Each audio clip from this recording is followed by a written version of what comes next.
Um, Good morning, everyone. My name is An. Today I will present you about my proposal. I have changed a little bit because the new one is clearer and more specific rather than focusing on various strategies. And the new title is The Correlation Between Cognitive Listening Strategies and Listening Comprehension Among Non-English Major Students at a university in Ho Chi Minh City. And my supervisor is Associate Professor Dr. Nguyễn Thanh Tùng. This is the contents of my study. The first one, introduction. In the background to the study, I have mentioned about learning and teaching English listening comprehension skills in Vietnam. As you have known that listening standardized tests such as IELTS and TOEIC is the first condition for non-English major students' graduation. Moreover, according to Wu and Sha in 2016, listening comprehension is believed as one of the most challenging of all four English language skills for Vietnamese students.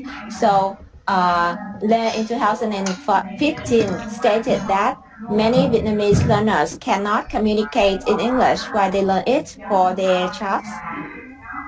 Moreover, according to some previous researchers in Vietnam, most Vietnamese colleges and universities may not emphasize listening, and teachers in the class only check answers of listening tasks. Vietnamese students only complete the listening task without any specific understanding of the regions. Moreover, they also try to find the correct answers in the teacher book before listening to the audio. So these are the problems for the study. The first one, learners are not instructed appropriate strategies to improve listening skills that make them fail to understand the text. Ngô in 2016 mentioned that. Besides that, Ngô in 2015 claimed that students rarely apply their background knowledge to comprehend the spoken language because of poor understanding of new topics and onward height.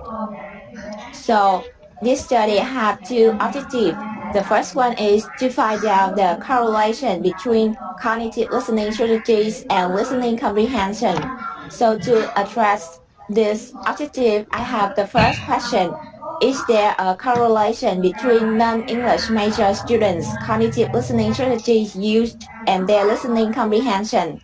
And the second objective is to investigate the frequency of cognitive listening strategy used in comprehending English listening text by high achiever and low achiever non-English major students. So to address this objective, I have the second research question. Which cognitive listening strategies do high achiever and low achiever non-English major students frequently use, and why do they use these strategies? In the significance of the study, I have mentioned two ideas. The first one, theoretical contribution. This study is supposed to contribute to the ongoing literature review of the correlation between cognitive listening strategies and listening comprehension. For practical contribution, this study helps students discover their frequency of cognitive listening strategy used and allow them to look back on their learning English listening skill. And this study also helps teachers to understand the listening strategies preference of their students and adjust their procedures to fulfill their students' listening requirements better. So in the second part of this study, I mentioned about literature review. The first part of literature review is about cognitive listening strategies. I mentioned some definition of cognitive strategies, such as they interact with learning material and they are mental processes requiring language use to accomplish a specific goal or task, according to Van der Riet in 2003. And these are also the reason to choose only cognitive strategies for my study. Because students only use these strategies to complete the task. More specifically, cognitive listening strategies are practical approaches for listening improvement. So in the second part of cognitive listening strategies, I mentioned their classification. The first taxonomy is belong to the study of Van der Riet in 1997, and there are 8 sub-strategies. including inferencing, elaboration, translation, note-taking, summarization, repetition, grouping, deduction, or induction. In the second taxonomy, I mentioned about the study of backends in 1992. There are 6 sub-strategies. And in the third taxonomy, I mentioned about the study of alphas in 1990. There are 4 main strategies, including various sub-strategies of cognitive. So this study will apply the taxonomy of Van der Rieft in 1997 because of 3 reasons. The first one, these strategies are clearly categorized because this is the combination of 2 studies, O'Malley and Chamot in 1990 and Alphas in the same year. The second reason is that the questionnaire developed by these taxonomies were also used by various Vietnamese researchers. For example, Ngô in 2015 and Ngô in 2019. And the last reason is because this is especially used for listening comprehension skills. So in the second part of literature review, I mentioned about listening comprehension. According to MOET in 2008, listening for main ideas and listening for specific information are 2 standard outcomes for Vietnamese learners. So, according to some previous studies, when listening for main ideas, listener must determine topic, theme, and main points, find out keywords, and rely on contextual information. On the other hand, when listening for specific information, listener must use understanding detailed sub-skill, or they can scan to find interesting topic, make mental notes, or summarize to retell the information. In the third part of literature review, I mentioned about the correlation between cognitive listening strategies and listening comprehension. There are some studies that show me their positive correlation, including Van der Rieft in 2003, Moradi in 2013. Besides that, there was also a study that showed me no direct link between these strategies and listening proficiency. So in the fourth part of literature review, I mentioned about empirical research. So there were some studies that tried to investigate university students' frequently use of listening strategies. So 2 first studies that I mentioned use the same taxonomy, use the same techniques, and they share the same results that a more frequency of metacognitive strategies followed by others. In the third study that I mentioned, they use the same taxonomy and they only use questionnaire to find that proficiency plays a vital role in strategy used. And in the context of Vietnam, Ngô in 2015 used the same taxonomy, but she only used interview. She also used interview to find more detail about the frequency use of cognitive listening strategies. So on the other hand, there were also some studies that tried to explore their relationship between students' listening strategies and listening comprehension. 2 first studies that I mentioned use the same taxonomy of Van der Rieft and the same techniques, but they share different results. The first one share me that the higher proficiency, more frequency, the strategy used, but the result in the second study show me that their relationship was weak. And the third study also shared a similar result with the second study, but they used another taxonomy of alphas in 1990.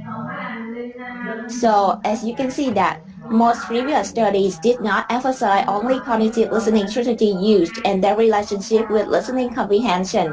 In more detail, little attention has been paid to how students choose and use cognitive listening strategies to listen for main ideas and specific information. Why these are outcomes for Vietnamese learner, according to MOET in 2018. So this study will try to contribute to the literature gap in Vietnam. The third one, methodology.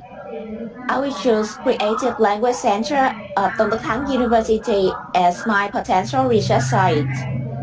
For participants, for quantitative, I will choose 150 non-English major freshmen, and this is convenient sampling because they must adapt 3 criteria. For qualitative, I will choose 10 to 15 students with highest and lowest scores on the test, and this is purposeful sampling. For approach, this study will be designed as an explanatory sequential mixed method, so including quantitative to answer the first question and qualitative to answer the second question. So this study will be conducted online due to the COVID-19. So for phase one, those who agree will send a link via email to complete the listening test with time limitation and then the survey immediately. So after that, in phase two, those with highest and lowest scores on the test will be chosen to answer some interview questions, but this must be conducted less than 24 hours. So about techniques, I will use TOEIC listening mock test, a questionnaire adapted from the study of Iowa in 2010, and this has been status reliability. For interview questions, they are adapted from the study of Mo in 2015. This is the format of TOEIC listening mock test. Students must answer 100 multiple choice questions in 45 minutes, and there are four main parts. Part 1, student must listen for detailed information. Part 2, make inferences based on information not explicitly stated. Part 3, student must listen for main ideas to understand the whole conversation. And last part, student must understand detailed information in a speech according to some previous study. And this is the format of listening strategies use questionnaire. There are 16 sentences, and this is some interview questions. For analytical framework, for tasks, I will use Pearson correlation coefficient test. For questionnaire, I will use descriptive statistics. And for interview questions, I will use Ambivo to go into teams. And these are some preferences. Thank you for your listening. Thank you, Anh, for presenting the proposal. Now we would like to invite Dr. Thịnh, the first examiner, for the comments, please. Thank you very much for your nice presentation. Maybe I ask you to elaborate because through reading your proposal, I have some questions. What is different between the cognitive, metacognitive, and affection, social affection strategies? Because you only investigate the cognitive strategy, is that right? Yeah. Yeah. Yeah. Yeah, for cognitive strategies, these are some strategies that students may get familiar with these, and students only use, no, sorry, students are familiar with using these strategies when they complete a specific goal or task. And for social or factual strategies, students use these strategies to control their feeling or control their emotion when doing a task. So this is not suitable for doing a task. And for metacognitive, that is think about what you do. Think about what you do before you doing the task. So this is also not included. So I just mentioned about cognitive strategies. All right. So you mean that you just mentioned about cognitive strategy, but Yeah. if I do the test, I may use three strategy at the same time. So how can you know that student only use the cognitive strategy? Yeah, because I just want to mention some strategies that they use to listen for main idea and listen for specific information. I want to try. I try to find some strategies to listen for these because these are standard outcome for Vietnamese learner. So that I don't want to mention about metacognitive strategies. But when I, for example, me when I do the test, I also use both three metacognitive, cognitive, because to my understanding, metacognitive is mean that kind of a top down. You predict the information you want to do. Is that right? Yeah. So when I or the structural, it's mean it just I try to I try to, like, when I listen, I try to extract the sound or the structure to understand the sentence. We call it the bottom up. So the cognitive, so is it easy to extract the cognitive strategy from the other two? Um, because I think that when they use predicting, that is also about cognitive listening strategies. So I just want to focus on some strategies that they do when that they use when doing the task. I don't want to mention lots of strategies when before they doing the task, and I think when when a student predict or they use some background information that they use inferencing strategies in cognitive strategies. So what you know that inferencing is belong to cognitive strategy. So what is the difference between metacognitive and cognitive? That's what I want you to clarify so the reader here can understand what is different between the bottom-up and top-down method, and then whether the cognitive strategy is related to the bottom-up or related to the top-down method, and how can you measure student only use cognitive that they don't use other the strategy. This is the main point that you need to clarify. Otherwise, when you get the data, you go home and you analyze. You cannot analyze it. This is what I want you to clarify before you can collect the data. Okay. Yeah. Um, so well about inferencing, students use inferencing when they use their background knowledge to guess the to guess the information that they can listen in the text that they can listen in the listening text. For example, some strategies in inferencing strategies like linguistic inferencing or voice or Yeah, yeah. inferencing. Yeah. Can I start? I know that inferencing. So now inferencing is just that's metacognitive, or is that cognitive strategy? That's Yeah, what my questions. yeah, they are cognitive strategies. So what is different between metacognitive? Because you say that metacognitive, we try to guess the general picture before we can listen. Is that right? But Yeah. now you say that inferencing is cognitive. So can you give me an example of a metacognitive strategy that is different from the cognitive one? So we can. Um, yeah. For example, planning. That's a kind of strategies in metacognitive because metacognitive deals with individual higher order cognitive processes. So it's just about some processes that they plan before doing the task or they use when they solve problem. They just monitor before doing the task.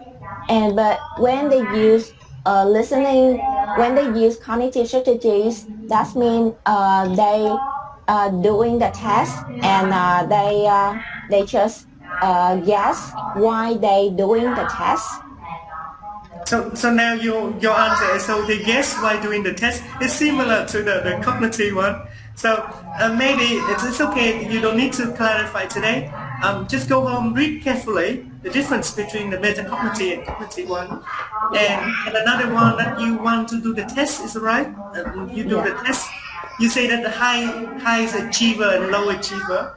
But for me, I think if I'm low achiever because I lack of vocabulary, not because I don't use the strategy. Because some students, they are very low score in TOEIC. It doesn't mean that they don't use strategy. They do use a lot of strategy, but they might have a very low level of vocabulary. What do you think about this? Um, Well, because I just want to focus on strategies, so I don't mean to focus on their vocabulary. So I just want to clarify that what strategies do they use when they doing the test, and I want to clarify. So what strategies do high achiever and low achiever use, and this because before that I also test the correlation between strategies used and their listening score. So in the interview, I just want to clarify, get deep insight into what strategies do they use. Yeah. So I think, thank you. That's enough for me. Yeah. Thank you. All right, so thank you, Dr. Thịnh. Now I'd like to give some comments on your paper, the proposal. First, regarding the statement of the problem. So for the proposal, it's very important to state very clearly the reason why, the rationale for carrying out the study. But in this section on page number 3, I can see that you listed here a lot of problems. Okay, a lot of problems here. It's really hard to identify what is specifically the problem that is related to the study. Okay, so I want you to revise this section and focus on the problem that students are facing now that triggering your carrying out the study. Okay.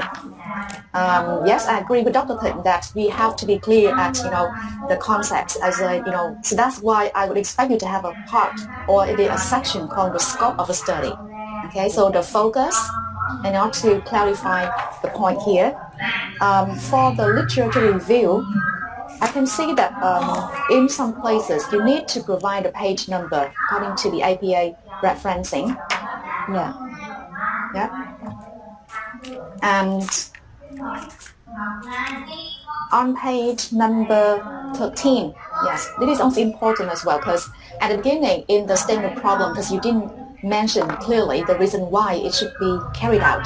But here I found that you wrote similar to the study, and then the correlation between cognitive listening strategies such as visualization, note-taking, inferencing, and listening comprehension also show a positive result.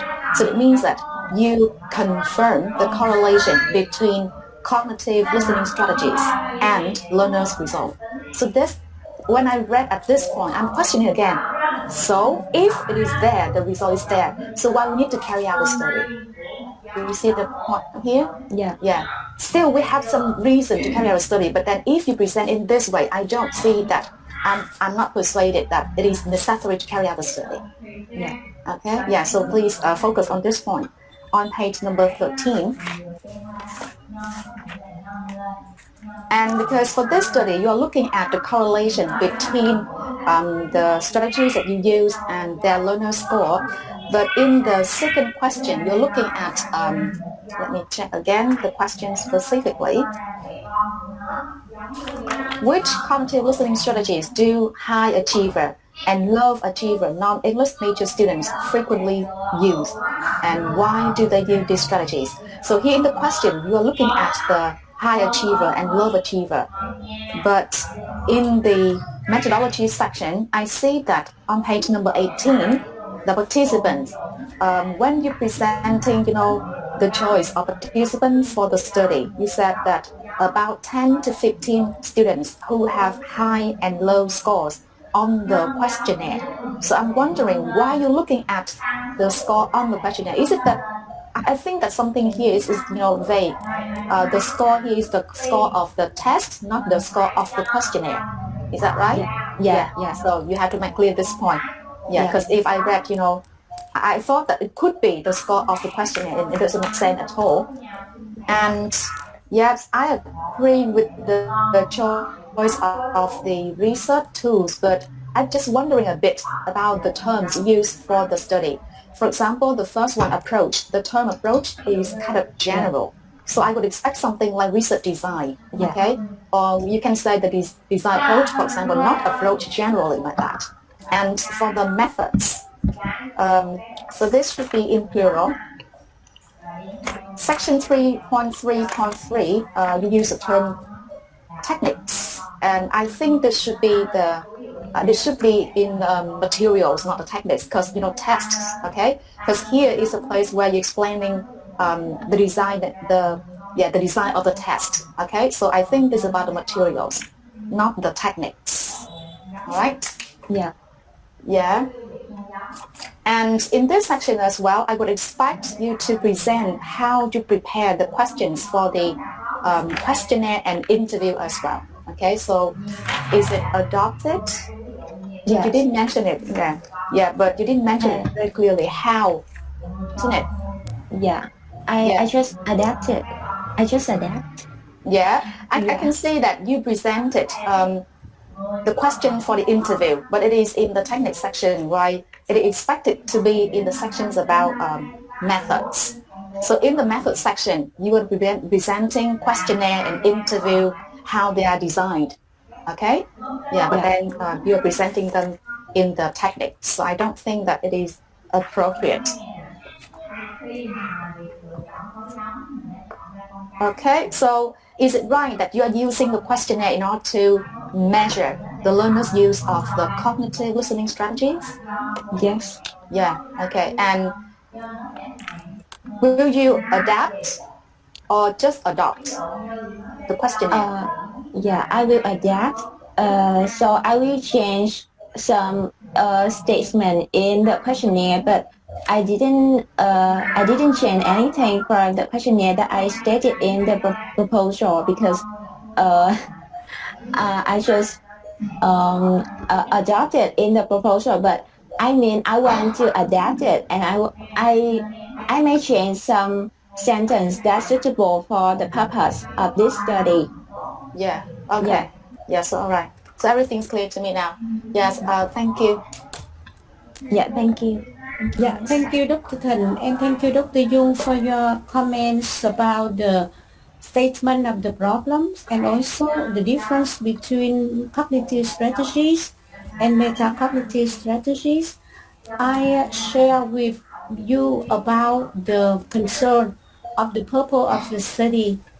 And also, I would like to ask Ngọc Anh to add to the background of the study the reason why she decided to explore cognitive listening strategies and to avoid giving personal statement. You should define why among other strategies such as like Dr. Thìn mentioned metacognitive, affective, memory related. So why cognitive strategy are chosen? Although in section 2.1, you define cognitive listening strategies and how they help learners interact with listening material. So when you raise the issue that you you should give the background of the study by the objective from the context of listening because you are doing listening TOEIC test and the strengths of listening cognitive strategy improve non-major English student at Creative Language Center of Tôn Đức Thắng University. So either the background of the study or the statement of the problem needs to context. First, the objective of getting the required TOEIC score for the graduation should be stated. And second, why cognitive listening strategies are aimed to help students to improve listening skill. And the paragraph about the importance of English skill in the new era can be reduced to make the introduction more concise and convincing. I think Ngọc Anh tends to write about the importance of English in the beginning, so it's make less concise. And my second concern is about the research procedure. I think you will ask the student to do the TOEIC test, listening task with 100 multiple choice questions and fill the questionnaire. And also ask them to provide personal information such as name, class email, and phone number. So how about the ethical consideration? With the participant, when you ask them to join the research, how you get their consent form for their willingness to join your study, and how you explain them the benefits they can get from your study because they are just the participants to prove the research hypothesis. So could you please explain how you should do for that ethical consideration aspect? How do you intend to reward your participant for their joining the first phase and also for the one who participate both phases? Is it clear enough now, Ngọc Anh? Yeah, yeah. Before, Yeah. yeah, Yes, please say some. yeah. Before I give them the link to do the listening test and the questionnaire. I just give them a cover letter to discover the importance of this study, and they can get benefit that they can get a small gift from me after they doing the test for me, and they can clarify their level of proficiency when they doing the test, because this is a standardized test, so they can know their score on the test. It's just like a prepared test. And moreover, I just want to ask them about their phone number or their emails to uh, uh, for information to interview. I just this is some information to contact them when I want to choose them for my interview. So yeah.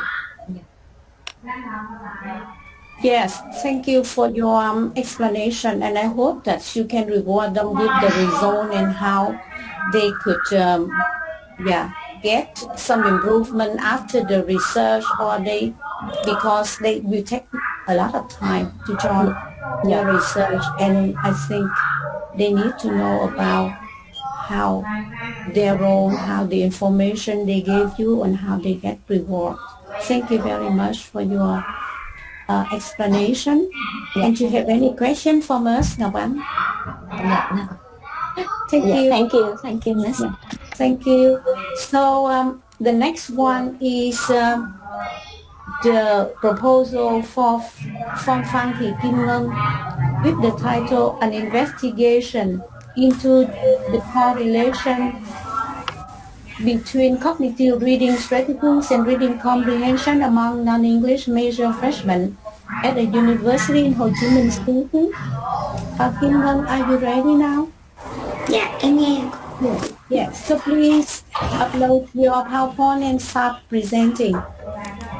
Dạ.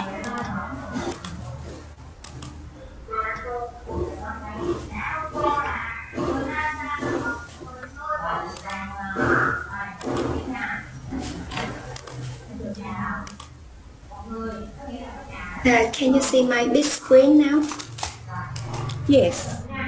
Yes, thank you very much. Okay, good morning everyone. My name is Nương and today I will present my proposal. I have changed the title a little bit because I want to make it clearer and suit to the problem and the purpose of my study. So this is a new title, an investigation into the correlation between cognitive reading strategies and reading comprehension among non-English major freshmen at a university in Ho Chi Minh City. And my supervisor is Associate Professor Dr. Nguyễn Thanh Tùng. In my proposal, I include in three main parts. The first one, introduction, second, literature review, and the third one, methodology. In the first chapter, I would like to mention about the background of the study. As you know, English has become a significant important factor and a dominant symbolic resource in Vietnam, according to Hương and Albright in 2018. Moreover, as Dixit and Nguyễn in 2015 stated that reading is the most difficult skill but plays an essential role for English learners.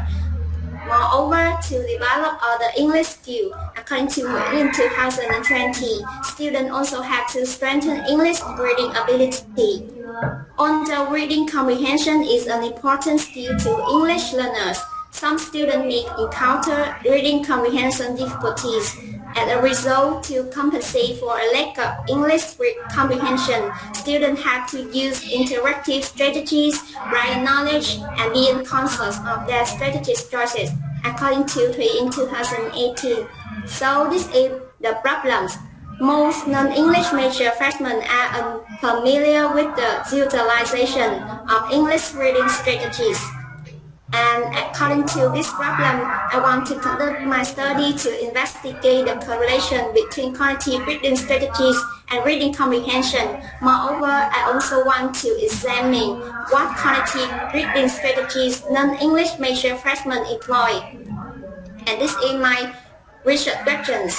For the first question, what is the correlation between students' employment of cognitive reading strategies and reading comprehension? And the second research question is about what are cognitive reading strategies non-English major freshmen employ in reading and how do they use them? So the study will contribute to the ongoing literature of the correlation between cognitive reading strategies and reading comprehension. Moreover, in practical contribution, the result can have the teacher realize what strategies that students frequently use to plan suitable lessons in class, and in addition, they also can give explicit instruction in reading comprehension strategies to have reader acquire knowledge and be aware of appropriate strategies. For students, they can aware of the importance of reading strategies and apply them to deal with problems. Now I would like to go to the next part and I will go deeper into the definition of cognitive reading strategies. According to Williams and Burden in 1997, cognitive reading strategies are considered to be mental processes that deal directly with information processing. And there are three main taxonomy I want to mention in this classification part. The first one offered in 1990. There are four subcategories such as practicing, receiving and sending messages, analyzing and reasoning, and creating the structure for input and output. Moreover, Only and Chalmers at the same year also show some differences from offers. They are grouping, elaboration, and inferencing. Besides that, faculty's paper includes three main categories such as comprehending, memory, retrieval techniques. The reason to choose only cognitive strategies is that it is suggested to be used in specific learning tasks and employed in the learning process. Moreover, Alford stated that cognitive strategies are as the mental strategies that learners use directly to make sense of their learning. And as a result, according to MOET in 2018, students also have to achieve two main outcomes in reading. They are read for main ideas and read for specific information. So this study based on theoretical framework of Alford and O'Malley and Chalmers in 1990. For example, let's take an example. In the Alford taxonomy, there are some strategies such as utilizing titles to have interpret the main idea, but she didn't mention about some strategies such as using prior knowledge or guessing new words from the context like O'Malley and Chalmers. So I want to combine these taxonomy to support for each other and to fulfill two primary outcomes. That is read for main ideas and read for specific information according to MOET in 2018. So in the next part, reading comprehension, I divide it into two main points. Reading for main ideas. There are some such skills follow main ideas such as using the title, predicting the content, skimming and activating background knowledge. Moreover, in reading for specific information, there are some features, strategies such as scanning, deducing the meaning of the unfamiliar lexical items to contextual clues. As you can see in this table, there some previous studies show that there is a significant correlation between cognitive strategies and reading comprehension. According to Offord and Ehrman in 1997 and Ticker Sari in 2017. However, Sari and Tobin in 2013 show the result that there is no correlation among them. In empirical study, there has been some debate over whether there is a relationship between reading strategies and reading comprehension. In this table, I found some researchers found that they choose the same participant, but they share the different results. In Vietnam, the previous studies show cognitive strategies are the most used by non-English major students. So that's why I have the gap here. There has been limited emphasis on conducting research on non-English major student use of cognitive reading strategies to read common ideas and specific information, as well as their relationship to reading comprehension. Moreover, most studies have received little attention in the context of Vietnamese university, especially non-English major freshmen. So I would like to go the last chapter, and I will conduct my study at Tôn Đức Thắng University. Particularly, I will choose the participant from Creative Language Center. And for the quantitative phase, I will choose 100 non-English major freshmen based on some criteria, and this is convenience sampling. For qualitative phase, I will pick out 10 or less or more than 5 out of 100 participants, and they are divided into 2 groups, successful and less successful students, and based on some criteria and the official, and I will score them based on the official PAT scale, and this is purpose for sampling. My study is mixed method design, so the quantitative phase aims to answer the first research questions to investigate the relationship between types of reading strategies and the reading comprehension. Moreover, qualitative phase aims to answer the second question, to explore the cognitive reading strategies are frequently used by non-English major freshmen. And there are 3 main instruments I mentioned here: task, questionnaire, and interview. For the task, I will deliver the task to participants, and after finishing the task, students will do the survey immediately immediately, and when I score the test, when I finish and score the test for less than 24 hours, I will invite the participant to join the interview. A reading comprehension test will be chosen based on the path, and the reason why I choose this test is this is a standardized test, so this means it's reliable. Moreover, the level of qualification is B1, so it's suitable for freshmen, and type of tasks are close and familiar to students. And it also includes 6 parts: part 1, 3, and 4 will read common ideas, and part 2, 5, and 6 will read for specific information. The questionnaire is adapted from Oxford in 1990, and it includes 14 items. For the quantitative phase, I will adapt from Lee in 2018. And in data collection, for the test, I will send the test to participants via the link of the website liveworksheet.com. Students will finish, and then they will do the survey via the email address, and for the interview via online meeting platform. In data analysis, for the test, I will use SPSS to test the patient correlation coefficient, and also use SPSS to find out descriptive statistics. And for the interview, I will use NVivo to code the data into teams. And that's in my reference. Thank you for listening.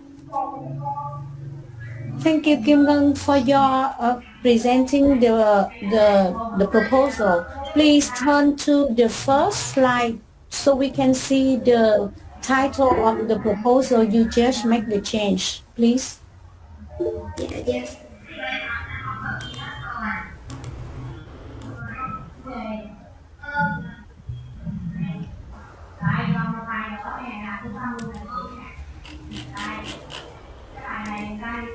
Is it right?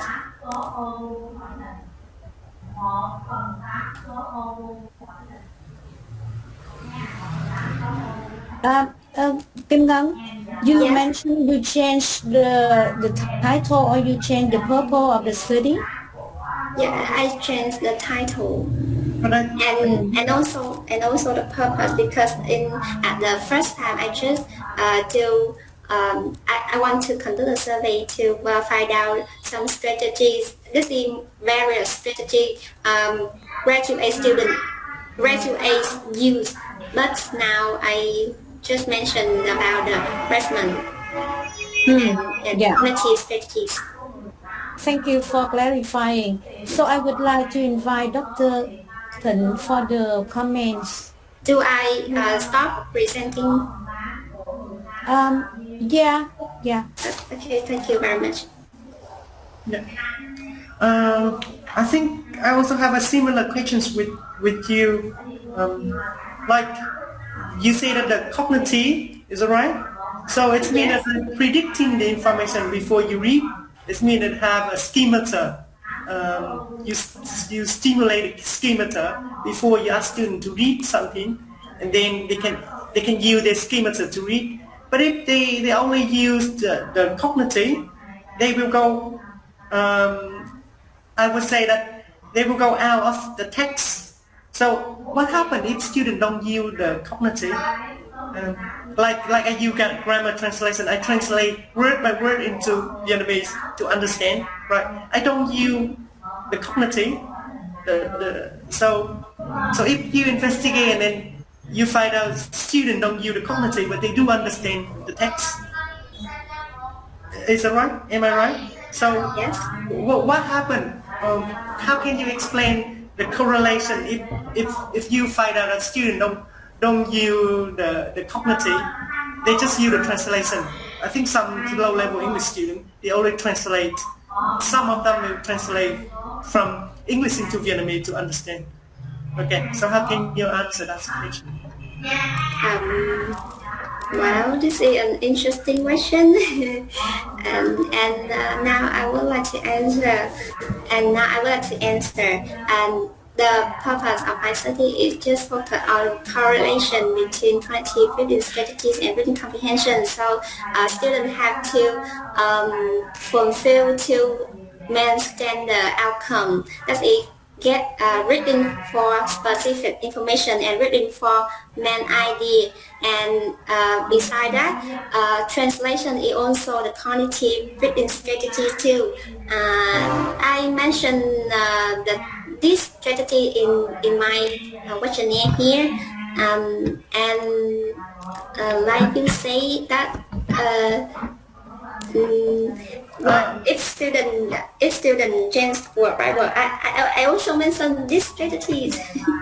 And Okay, so what you say that you want to investigate the cognitive, now you say that translation and decoding word, like structural method. In reading there are three methods, okay? The metacognitive, like you combine between the top down and the bottom up, and the cognitive is more with the top down method.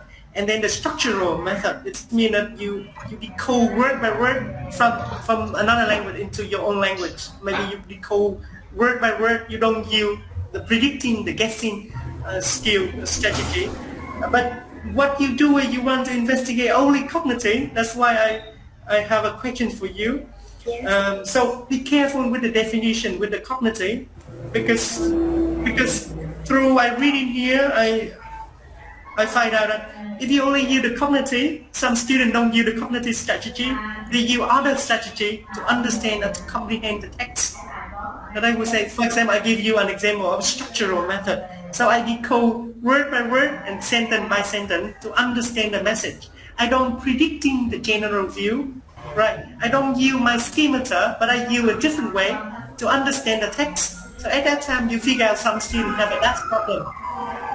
Yes. Yeah, because in non-major students, some of them are quite low level, I would say, and then some of them don't use schemata or don't use the general background to predict the information in the reading text to understand, and then you will get some data like that. How can you handle these kind of data in the future? It's just a question for you to think carefully, and you can discuss with your supervisor to see how it works in your study. Right? It's not necessary that you have to answer my questions today. So the more problems I concern is the cognitive, the metacognitive, and the structural. Think carefully about the definition and the scope of your study. Otherwise, when you get the data, you don't know how to interpret the data because you only focus on the cognitive one, and you may get something else outside of the cognitive, right? Yes. Another one in Vietnam. Okay, this is you investigate the student you the cognitive. This means that the student you be outside the classroom or inside the classroom. Can I ask you now? Yes, that's me inside the classroom. Yeah, because I read from your proposal, you say inside the classroom. But if the teachers don't let students to have the cognitive strategy, they just let students to, okay, translate this one for me, decode the sentence like this. How can you find the cognitive one? Because inside the classroom, the students are controlled by the teachers. Is that right? So if I ask students, okay, read the text, translate it for me, I don't ask them to use the cognitive strategy. You understand what I mean? Yes, yes. So because the teachers try to control them, so how can they have a cognitive strategy? It's another point for me, for you to clarify when you revise the proposal. Yes. Yeah, and I think one more here, and then another one. It's depend on the reading comprehension. It's the relationship between the vocabulary and the comprehension. But you say that the richest in page. I think which page you don't write out the page here. I think the method section 3.3.2 the method. The researcher may categorize them as a successful and poor reader. So what criteria you can clarify their successful and poor reader? Because some reader, they use a lot of strategy, but they have a very limited vocabulary, so they are not very successful. So what criteria can you use to classify, right? Yeah. You think about this one too. Because I think, yeah. So that's all for my comments today. Yes, thank you very much. Thank you, Dr. Thịnh, for your interesting question to help Kim Ngân to think more about the study purpose. Now I would like to invite Dr. Phương Dung for the comments. Yes, thank you, Dr. Chair. I'd like to add some comments. I totally agree with the comments of Dr. Thịnh regarding the terms that you use in the study, okay? Cognitive and metacognitive, and it should be clearly clarified, especially for the scope of study, the boundaries of the study here, because otherwise you can see that later on you have a bunch of data and you don't know how to analyze it, okay? Yes. And regarding the statement of the problem in this section, I don't see it very clearly, but then I can see that the problem, the reason why we're carrying out the study is presented on page number 11. So I would expect that it is to be presented earlier in this section, okay? And you said that in the aim and research questions, due to the fact that there has been little research into the application of reading strategies and their correlation, I don't agree with this. There are lots and lots of study about this one, okay? Yes, still you have reason for carrying out this study, but then you have to say something else to persuade me, okay? Not say that not little in this way. It doesn't mean that you say that it's little research. I will believe that it's little research because I see a lot of research related to this one. Yes, yes. Yeah. And regarding the language used for the proposal, again, I think that you are quite subjective, okay? Because you're looking at whether there is a correlation between the strategies and the learner's score or achievement. So try to be, objective, like you are exploring. You don't know if there is a correlation for your student at all, okay? So the language used here, for example, on page number 4, you said that it is clear that readers can read, not read, and understand some terms related to reading strategy, something like that. The language you use here, huh? And you also say that the student take some time at the school and take advantage of the reading strategies when reading, okay? So very subjective that, okay? It has some kind of correlation where we are exploring whether there is a positive correlation. And regarding the research question, I think that you should put the research question number 2 first, exploring what strategies. Yeah, what are the quality reading strategies that the student employ, and then looking at the correlation afterwards. Of course, you might have reason to put the research question 1, looking at the correlation, and then exploring further. Yeah, what are the strategy the student using? But I think the second question first would be better from my point of view. But then yes, you can discuss with your supervisor. Yes. Here and there, some points not very clearly presented because sometimes you use a term like this term, but I don't know what term you mean, for example, okay, in your writing. Just some points like that. At the end of section 2.1, in the definition and classification of the cognitive reading strategies, because you said that the operational definition of the term is the combinations of the definition of the two works from O'Malley and Chamot. Is that right? Yeah. And you said something like that, and it's not clear to me at all. Even if you said it is a combination, it is better to say how it is combined. What is the operational definition in your study? Okay? Yeah. Anyway, they share something in similar, but yes, there will be some different points. Yes. Yes. How you use it in your study. You should restate one more time. Okay? Yes. How it should be understood in your study. Yeah, so basically just that points regarding the research methodology. I agree with your plans of getting the data and analyzing the data. I have the same suggestion regarding the headings for the research, design, and methodology. Yeah, with the first presenter, Ngọc Ánh. Yes. And that's it for my comments. Thank you. Yes, thank you very much. Thank you, Dr. Jung, for your comments. And I share with Dr. Jung concerns about the way Kim Ngân introduced the study. Kim Ngân tends to make the assumptions of the importance of reading skill by blaming student passiveness. And I think it's better to point out the necessity to conduct the research. And when you describe students as passive, role learner prefer listening and compliance, and point upon ways to answer the question and have little opportunity to ask for further information and are quite frightened of what they do not comprehend. Please reduce those kinds of negative description. And if you want to do it, you need to state more citations, or even you should describe the specific context about the learners you are teaching. And you should avoid making generalization about all the EFL learners. You agree with me, Kim Ngân? Yes. Yeah, so please do that. And my second concern is about the research question. I share with Dr. Jung about the way you make 3 kinds of, even you have 2 research questions. In research question number 2, the other one. And the question, how do they use them?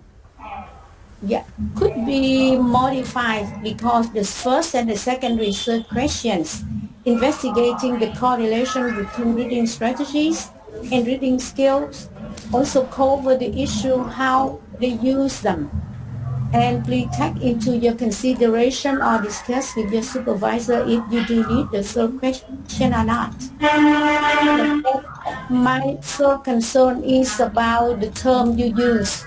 As Dr. Thịnh just mentioned, I would like to hear your opinions about the criteria of choosing the participants. You have 100 non-English major freshmen attending, and to classify them into 2 groups. as successful and unsuccessful after taking the test, and you ask them to participate in examining the relationship between reading strategies and reading comprehension. On page 17, section 3.2, you wrote, the participant will be chosen based on the criteria that suit the purpose of the research.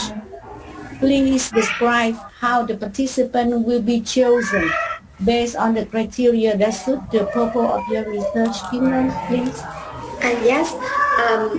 Yeah. So in quantitative, I will choose 100 non-English major freshmen based on some criteria such as they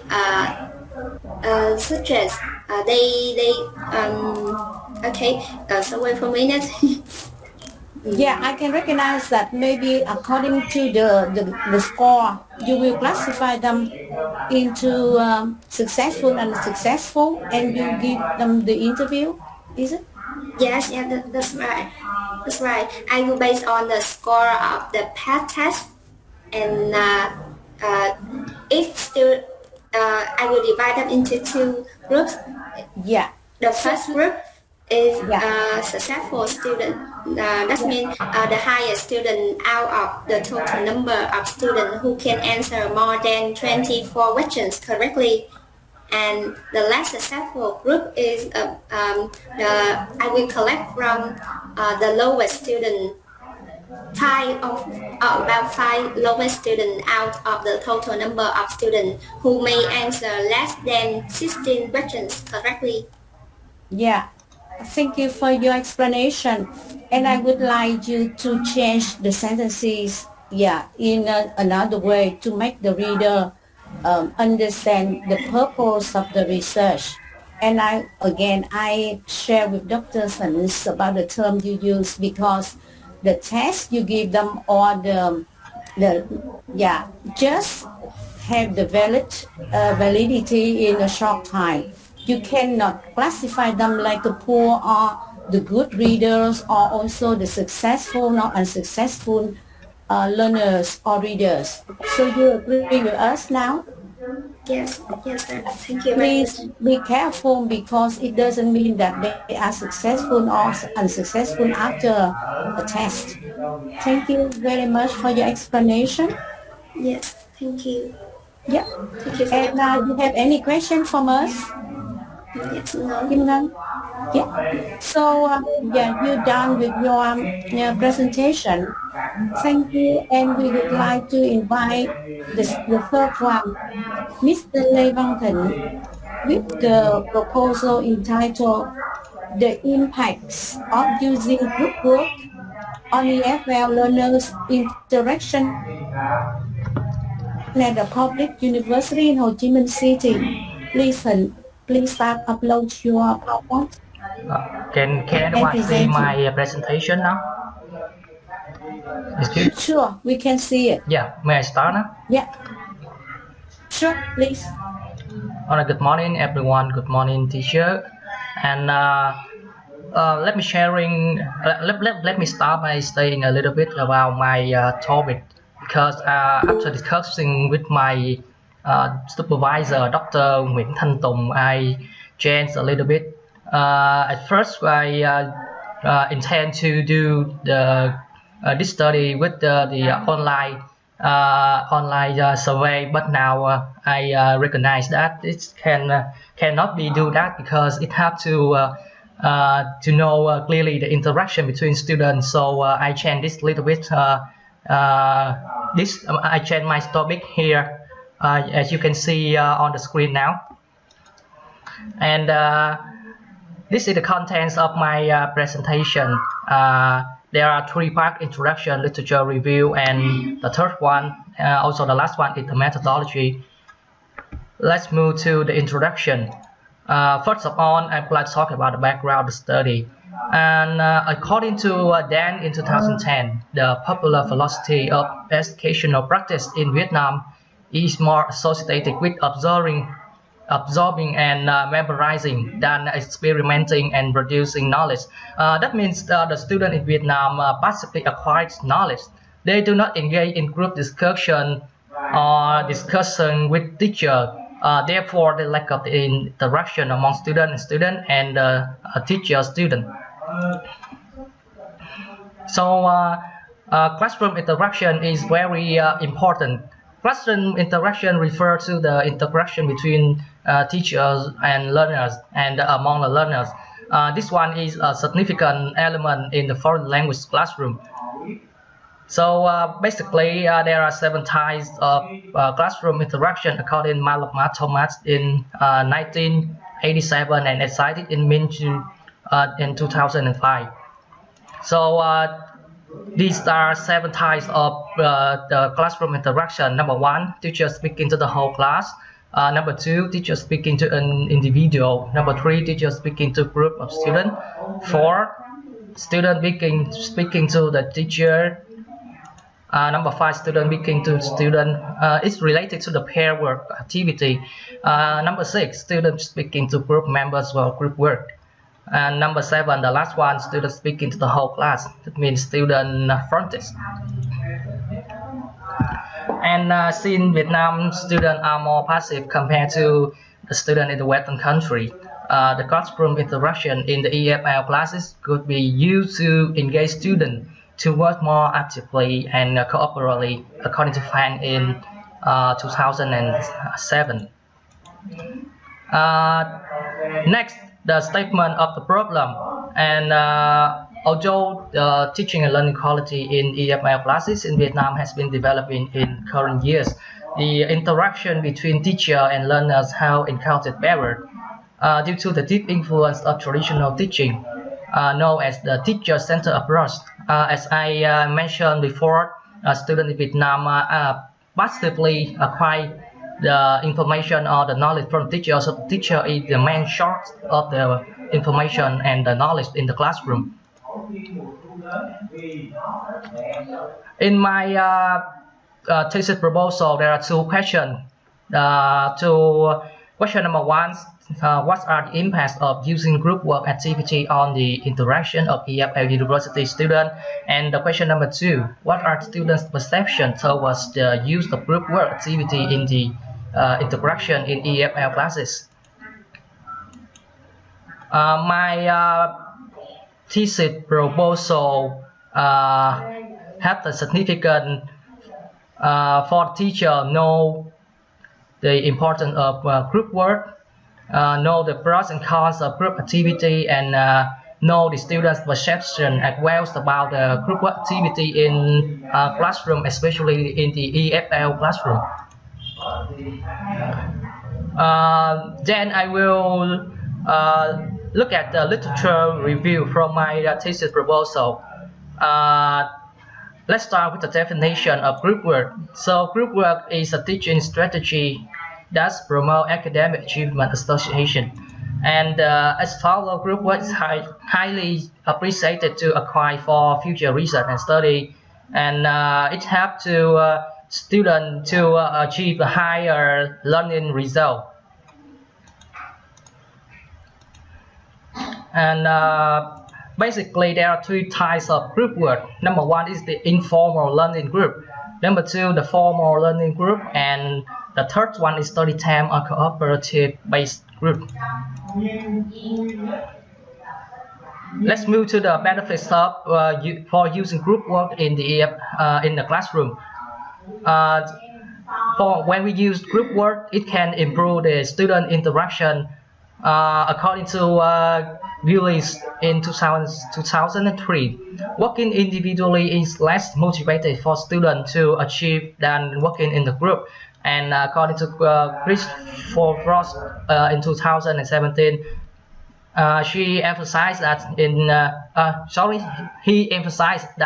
in his research, group work based is being utilized more and more in higher education, and this is an as an effective tool for learning, especially learning English. Moreover, it can increase the quantity of talking that individual people can accomplish, and it boosts student motivation, then contribute competency achievement. Lastly, Johnson 2005 described group work support students from different levels understand the subjects easier. In 2020, in the Vietnamese context, Mr. Tan posits that small group work increase the eagerness and confidence of students to express talk orally. That means group work can help students to perform better at the speaking skill. And in 2017, these two researchers indicated that group work improves students' speaking ability. When their speaking ability improve, they can improve the interaction as well. Let's move to the positive perception of students. There's some positive perception of students about group work, and most of them are good. You can see here, speak more in group. Yes, students will speak more in group when teacher applying group work in classroom, and they will perform better than the others. They can enjoy and benefit from group work. When they do group work, students can share the idea to each other, and then they can benefit from working in group. The last one is more interested in topic and develop social skills. So group work is not a teaching method. So to use group work as we just can use group work as a technique in teaching to encourage students in developing their interaction. And there are one this is the CLT, I mean the communicative language teaching, which has been introduced in EFL setting. This teaching method can reimburse the limitation of traditional language teaching, and with this teaching method, we can apply the group work technique to for students to benefit their interaction between student and teacher, and the interaction between student and student. So how to apply this the teaching method to the classroom? Firstly, we can use pair work or group work as practice. With this step, we can use the community-oriented task, problem solving activity, and role play. And according to Đoàn Linh Chi in 2011, suggested that activity and role plays from course book and the internet. Second, the fun game learning tools and the activities are discussion. For example, role play stimulation, information gap, brainstorming, etc. And the third one, we let students to practice speaking by formal conversation. For example, the question-answer experience, sharing the facts around a certain topic, speaking using target language. About the empirical study, there are some previous study that that's been conducted to support for the effect of group work on the development of student language skill. We can take a look at some of the empirical study here.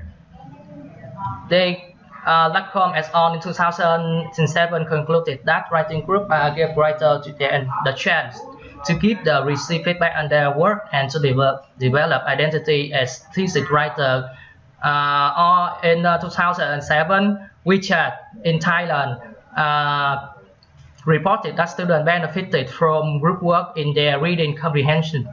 And group work technique in the research of Altman in 2012.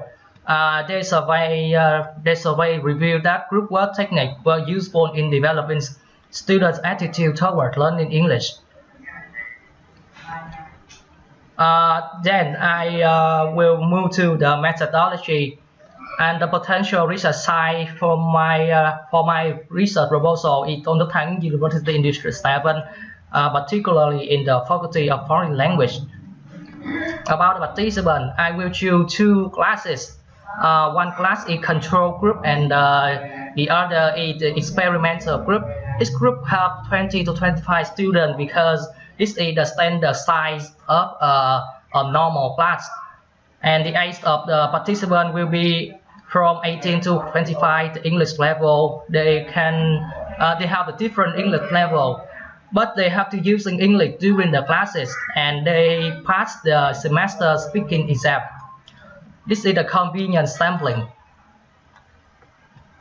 About the approach, this research investigates the impacts of group work on university and student interaction. Therefore, the quantitative research proposal will be adopted. And this is my methods. First of all, this is a experimental method. Therefore, I use the pre-test, post-test, and the treatment between pre-test and post-test in my research. Oh, sorry. Let me go back. Yeah.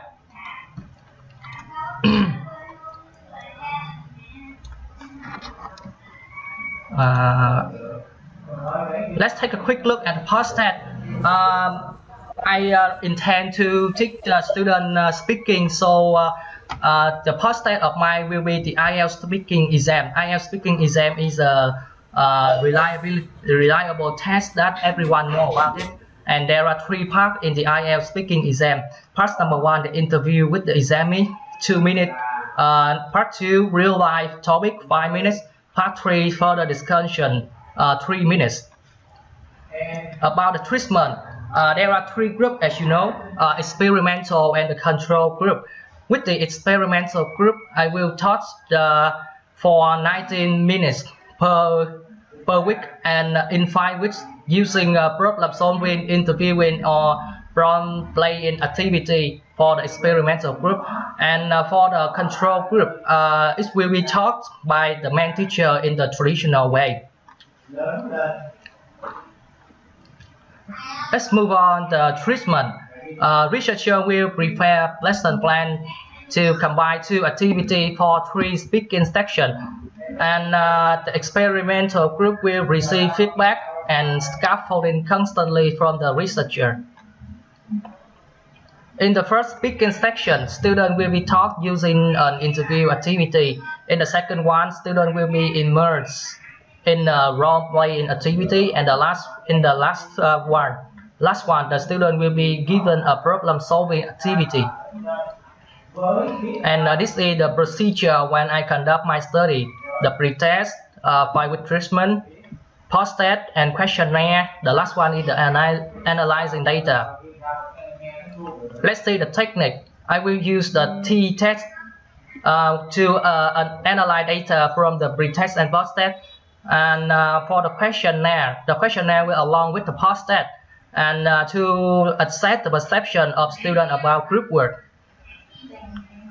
With the t-test, I will divide into the mean, median, and standard deviation are presented, and I will use the SPSS to distinguish the difference between experimental and control group before and after the treatment.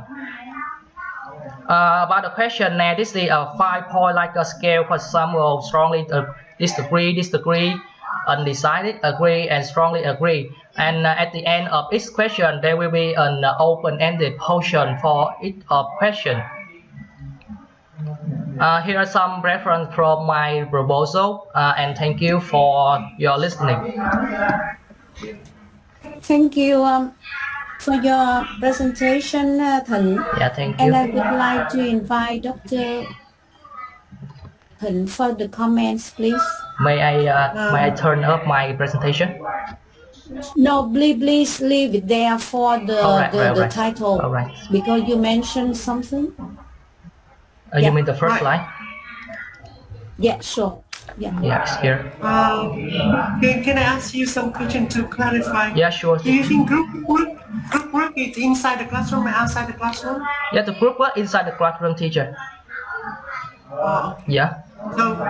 So what happens if teachers the student to organize some group work outside the classroom? That's good for the student, but in my research, I don't require them to do the group work outside the classroom.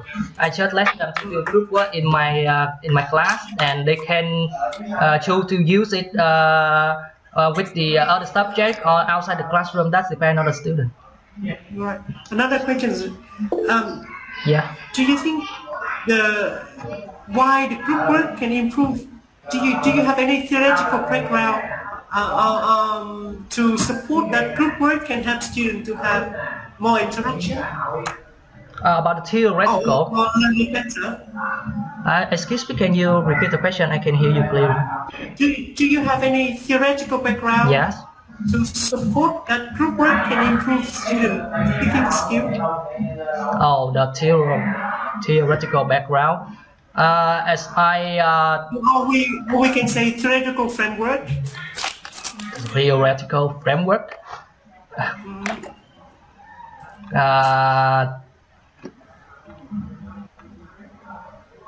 Or maybe, all right. Yeah. Think carefully about theoretical Yeah, I'll think about framework to that. support your Yeah, I will think argument, about right? that. Thank you. So think about this one.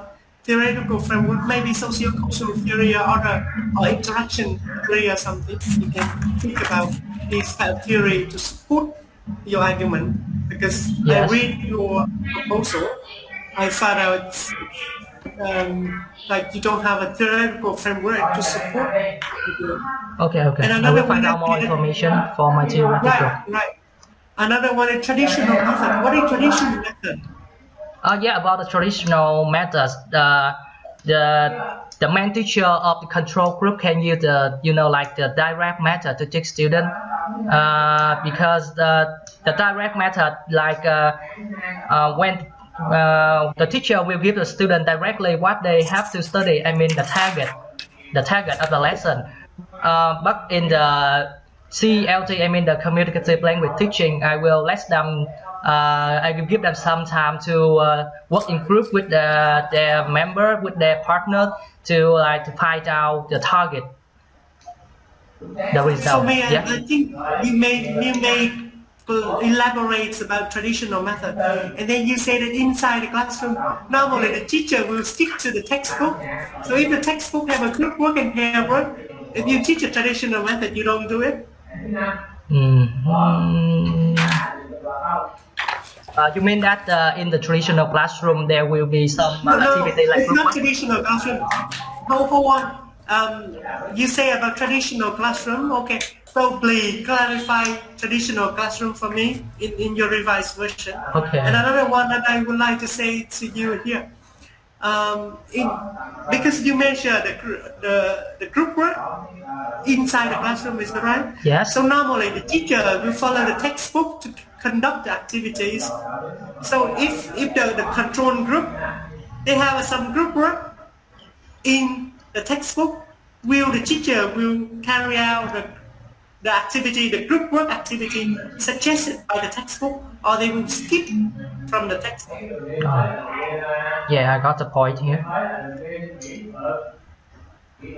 Because when you think, you don't think about the textbook, you don't think about the teachers. So now I ask you to think carefully, because in this case, maybe they also carry out group work.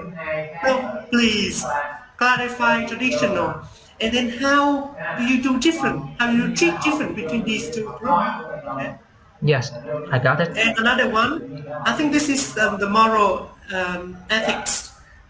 One group you try to teach with group work with a lot of interactive activities. The other groups you don't do any group work activity. It means you try to skip students from group work activity from the textbook, which is not very good in terms of ethics. So I think you should say a little bit about it in your proposal. All right. And then another one. Another one here. It's maybe a big problematic for you to think. Yeah. You say the test, the IELTS test is right. Yeah, that's right. How do you evaluate?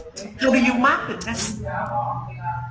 I will mark the test with the main teacher of each class. Yeah, and then. But how do you? What are the rubrics? What are You the mean the criteria? No. For example, how do you give a student 5 score? How do you give a 7 score? How do you give a 9 score without your subjectivity? Yes. So, for example, I say, "Oh, that's good one. I give a num 9. That's not good one. I give them 6." But maybe your subjectivity. How can you mark student without any subjectivity? Please describe the criteria for marking. Do you want to measure the fluency? How do you measure the fluency? Do you want to measure the accuracy or the complexity of the language? How do you do this?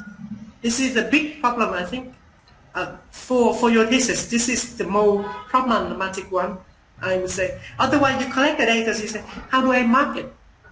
And you use your subjectivity. You know what I mean? Yeah, I know. Yeah. I understand. So be careful with this one, because you want to measure the effects of your intervention of group work. Yes. Right. That's right. And another one, only 5 weeks. So how many class in 5 weeks? 1, 2, 3, or 4 each week, one class, is that right? Or how many periods in 1 week? How many classroom contexts in 5 weeks? And how many group works that you carry out in 5 weeks? Do you only teach speaking only? Because only 5 weeks is a very short period of time. Do you think it have effects on student speaking skill? Because normally the treatment will take about 3 to 6 months. Now you say 5 weeks only. You have to think carefully whether it have effects or not. Otherwise you conduct the research and then it doesn't have any effect. Because your treatment is not long enough. Yeah. Right. So these are the concerns that I think you think carefully. If you can answer now, feel free to answer. If you cannot answer now, you have to consult with your supervisor to clarify it for your revised version of your. Yeah, I think I have to discuss with my supervisor for the revised version of my thesis proposal. Oh, that's all for my. Thank you, Mr. Tan. Thank you.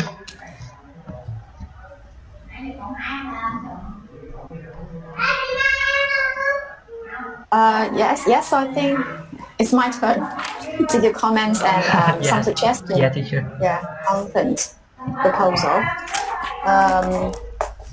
Again, for the statement of the problem, because I think that for the proposal, it has to be very clearly presented so that the readers will know the reason why you need to carry out the study. And we have to see the smooth flow of the problems and the aims, research questions, as well as the methodology. Here, I don't see why, again, it is necessary to carry out the study. And at the end of this section, statement of problem, we said that Vietnamese students are generally used to receiving the content from their teachers rather than discussing or developing ideas themselves. Okay, so my question is, do you have the evidence for this one? Of course, you can say that it is your experience, isn't it? Yeah. Okay. So even if so, you need to say that from your context of teaching, from your observation, something like that. Okay. Don't claim as if that is the fact. Okay. So it's very different from describing your observation with the fact. Okay, that's the point in the statement of problem. For the aim of the study, I think it's okay, but I think that the biggest concern to me is the methodology, because you have the first question, which is about the impacts of using group work activities on the interaction of the students. You're looking at the impacts of the group work activities on the interaction of the students. And I think it would be better if the question is about, learners' perceptions about the group work activity, because I don't think you can use the experimental study to answer this question. Reason, this is not a teaching technique.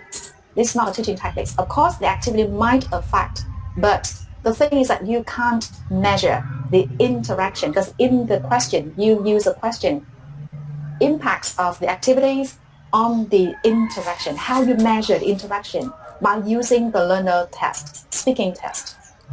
You see the point? Yeah. If you have the rubrics, even though it's very clear, but then the rubric would be lexical, isn't it? The use of words, the use of grammar, pronunciation. It's nothing about interaction. If you use any available, rubrics, for testing a speaking test, you don't see any interaction, and it's really hard to define how to measure the interaction.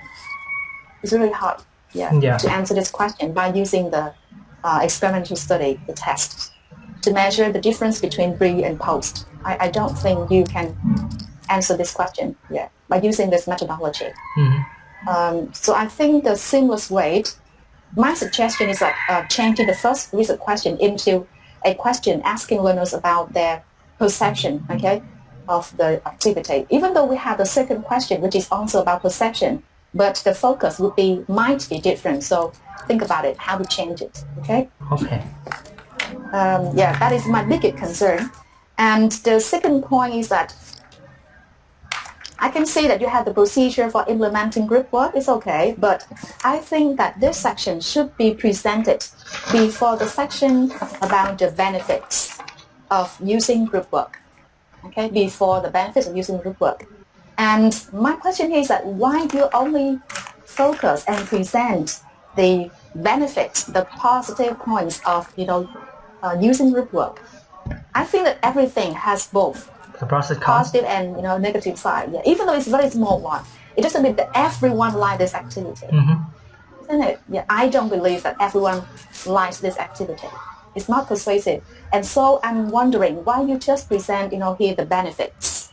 Okay. Okay. Yeah. And elsewhere I need the reference as well. And another point is that here you have the empirical studies.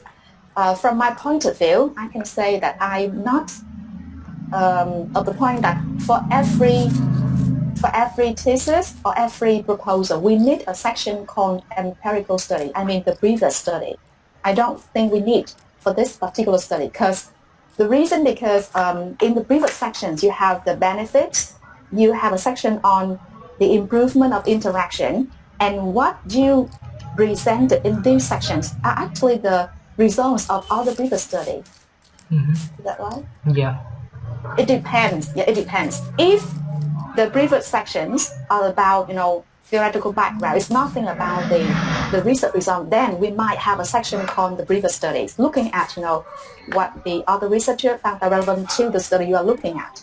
But for this study, we have other section already, like section 2.2 benefits. What is it? They are all about the studies, isn't it? Yeah. So I'm not persuaded that you have another section called empirical study here. All right. So it depends on how you organize it. But then for this one, I don't think that we need a section called empirical study where you're looking at some other study, repeating. If you think that it's necessary and you have some other reason, like the study you are presenting here might have some other points. So you bring those points into that section, together, and we use a kind of theme for these points. Yes. Yeah. All right. So that is I think that's it. So because if it is a experimental study, so it had to be a bit clearer regarding the treatment, the difference between the two groups. But I don't think that you can attract this question by using experimental study. Yeah, to be honest. Yeah. Yeah. So thank you. That's all. Yeah. Thank you, Miss Jung. Sorry. Yeah. Thank you, Dr. Jung, for your comments about the purpose of the study. I myself share with Dr. Jung the concern about how you can measure the interactions. So that's why you mentioned the effect, or because you do the pre-test and post-test to measure the progress the student make after the treatment of the group work. So I think it's better to modify the work interactions or to do something about the improvement of the speaking skill or something. So you get my point, Thịnh? Yeah, I got it. Yeah. And about, yeah, concern about the method too. I agree with Dr. Fernando about you do experiments and control groups. And I know that how can we know the control group will be controlled in terms of not having any group work when they study other courses, and how we'll be sure that they will not get any changes to get the benefit from the group work. And about the ethical consideration, I also would like to see if you don't use the group work, you can use something, because we cannot sacrifice one kind of student, group of students, just to prove this hypothesis that group work will do something in your research. You see what I mean? Yes. Yeah, so I concern about the word tradition method. Yeah, Yes. cannot use it, cannot control one group just to prove the benefits for another group. So please think of the method. And also, I would like to say about the benefits. Yeah. In section 2.2, you wrote benefits for using group work, and you have only two parts, two small section: improvements of interaction and positive perception of students about the group work. So I think we have more benefits, not only improvement interaction and improvement the perception. I think these from the two kinds of categories, so please make it more and more logic. And also some challenges you should add. I share with Dr. Jung about those kinds of concern, because when we apply group works, we have to predict all kinds of challenges, or maybe time consuming and everything. So these are my concern about the method, the purpose of the study. And also I would like to share that, yeah, because you describe the students in your study, a kind of very traditional students, quiet, and strongly affected by Confucianism tradition or something. So please, yeah, describe in another way, because you quote some socks, but it's 2010, so can you quote another one? We would like to see the image of new generation of Vietnamese learner. You get what I try to explain, Yeah, I Thần? got what you say.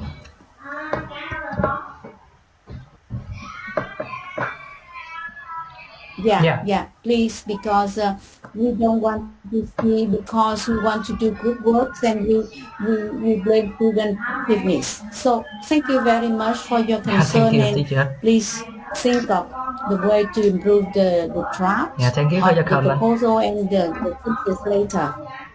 Thank you. You have any question to us? Yeah, I haven't Yeah, any thank question here you. now. You have any questions? And no? Yeah, not now.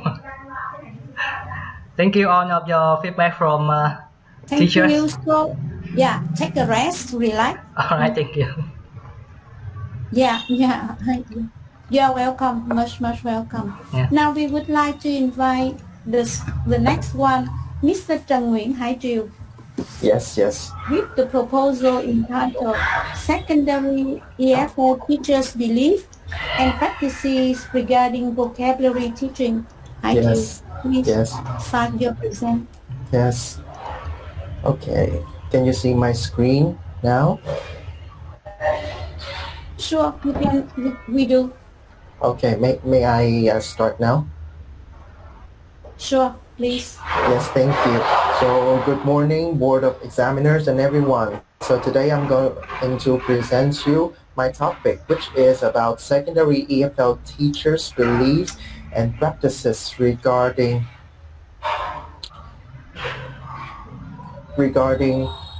vocabulary teaching, which is supervised by Dr. Lộc, who supported me a lot during during the making. So these are the contents for my study.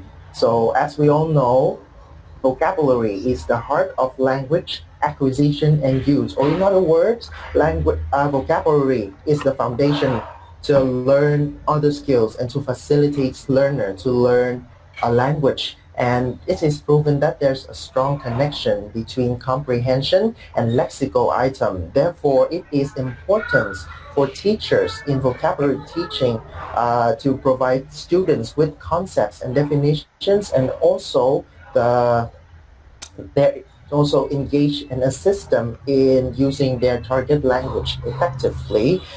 Also, there is a link proven between students' performance and teachers' belief and practices.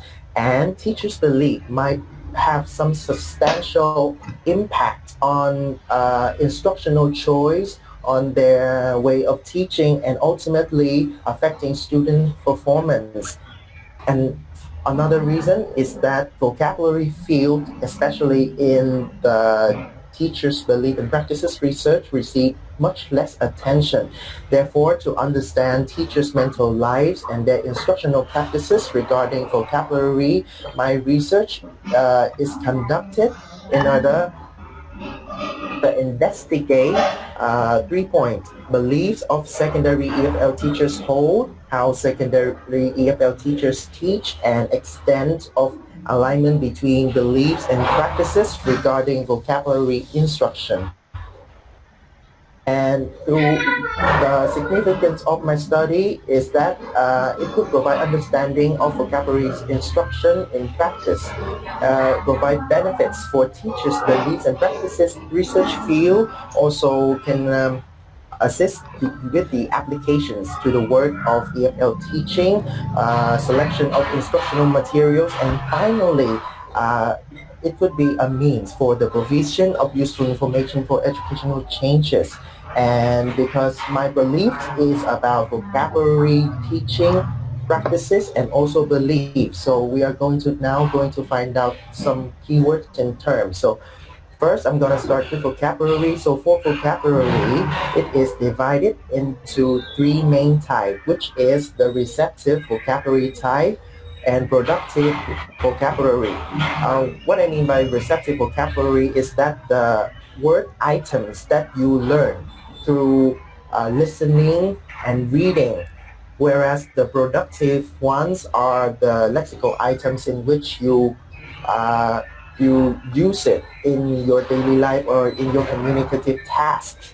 And also, when we talk about vocabulary, there are, especially vocabulary competences, there are 2 subtypes for that, which is the vocabulary size and the vocabulary depth, or in other words, how much you know the nuances of that word. And for the vocabulary learning process, Nation divided the process into 2 main process in which would contribute to the complete understanding of learners for vocabulary, which is the repetition or the quantity of word meetings, and also the quality of word encounter, in order to provide students with enough exposure to completely understand a word item and use it effectively. So vocabulary, to completely understand a vocabulary, we need to understand its form, meaning, and use. The teaching and learning process of vocabulary including 3 phases, and I will show you later in the following slides. And also, when we teach vocabulary, it is acknowledged commonly that we need to apply various techniques ranging from the contextualization to contextualization. And according to Web and Nation, they describe the common process of vocabulary teaching as follows. So they move from word presentation to the explanation of meaning, and later practice the use of the target vocabulary items. And during the instruction phase of the vocabulary teaching, there are 2 main type of instruction, which are the direct instruction and the indirect instruction. When I talk about the direct instruction, it means that the vocabulary items is explicitly explained and presented to the learners, whereas indirect instruction is about giving students examples, and then learners have to deduct the meaning of the vocabulary items on their own. For the teaching techniques here, adapted by Oxford and Google, there are 4 subtypes. First one is the decontextualizing techniques, or in other words, the presentation of words without any context related by the use of word lists, flashcards, and next one is the semi-contextualizing techniques, in which the target words are used in a group in order to complement the meaning of the target word, and also try to connect a bit from the word to the meaning. The next one is the contextualizing techniques, in which learners use the word that they learned in context. And the last one is the structure review model techniques, in which all of the aforementioned techniques are used, but in a span of time, in order to get the learner's retention, and then later on reach the level of comprehension in vocabulary. And in my research, I'm going to take this framework by Oxford and Google to analyze further for the data collection process, data analysis process. And now we're moving to the teacher's belief section, in which beliefs are described as a conscious or unconscious scribe with the characteristic of unobservable, tacit, or just assumed without vocally spoken, and they are resistant to change. And also, beliefs are the rationales for teachers' instructional selection as well as classroom interaction. And because the field of teachers' beliefs is limited in vocabulary, speaking, and listening. To support my rationale for conducting this research, I have reviewed previous studies on this topic also.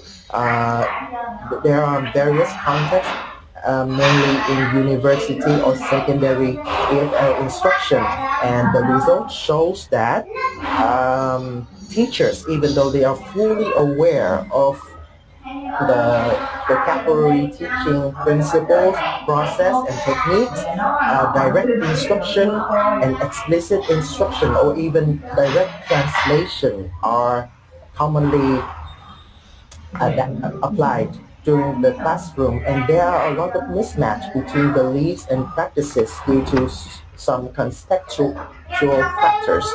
And also, they have mentioned that the teacher's belief and practices field are more suitable for experienced teacher. And in Vietnamese context, it is the same. Like from the results, I can see that for vocabulary teaching, most teachers apply direct instruction or direct translation in their practice and in university context. So from those, here are the research gaps. So technically, teaching practice are influenced by contextual factors, and because teachers' beliefs are complex and each individual may contribute to the bigger picture of teachers' belief and practices research. So my study is conducted to get more nuance of vocabulary teaching in Vietnamese context and secondary EFL context. And to fulfill this gap, here are the research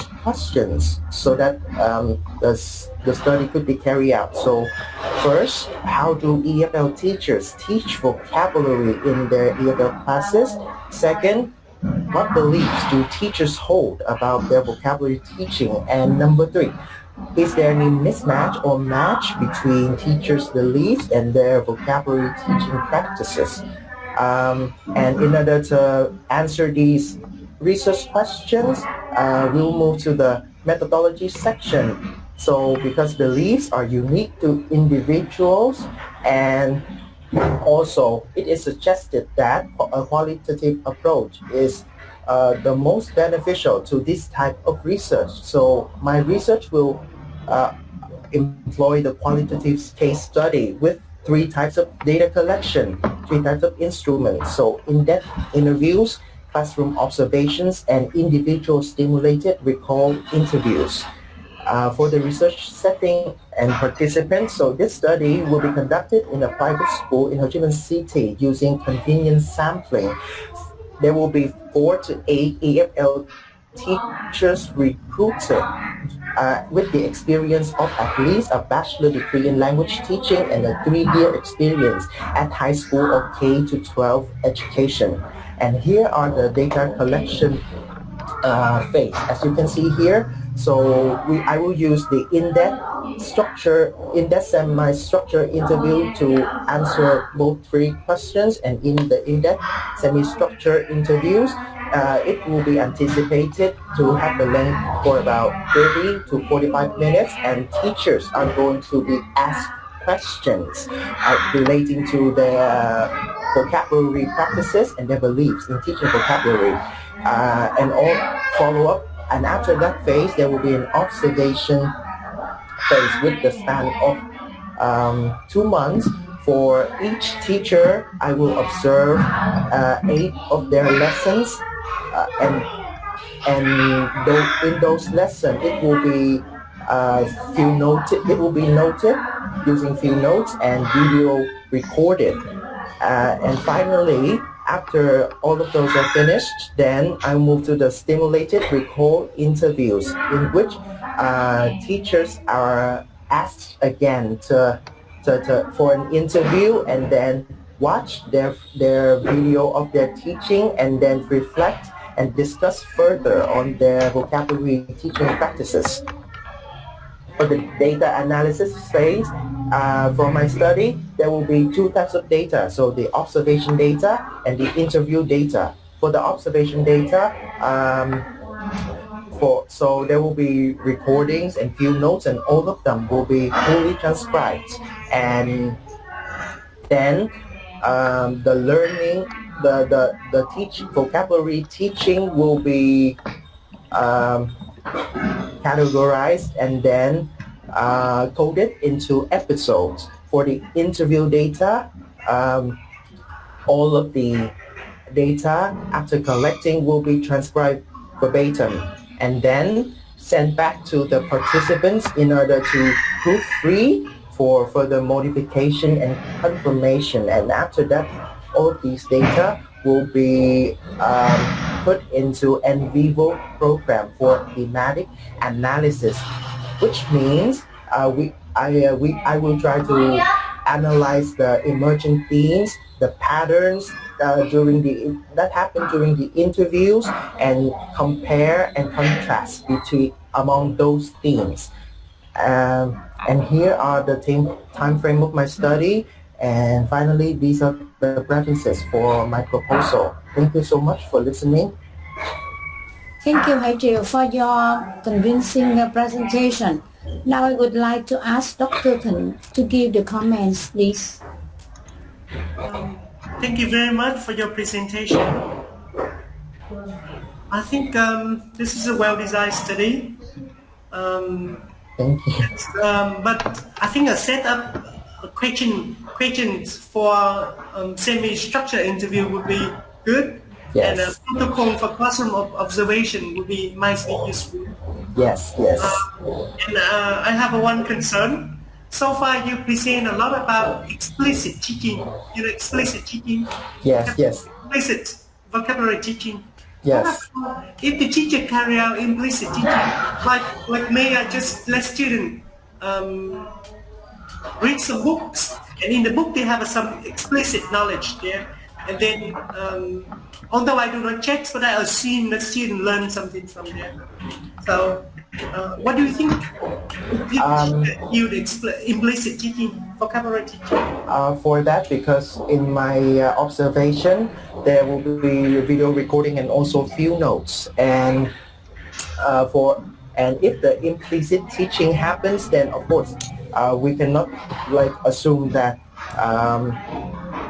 that okay, then that happened because technically it's implicit. So I would say that from the teacher's perspective, then how can I say it? Like just like watch what happened during the lessons, and also look at the few notes, the interview, the data, and then also ask from the teacher's perspective that okay, so for this type of task, so what do you think? What have been learned, and what type of vocabulary has the students acquired?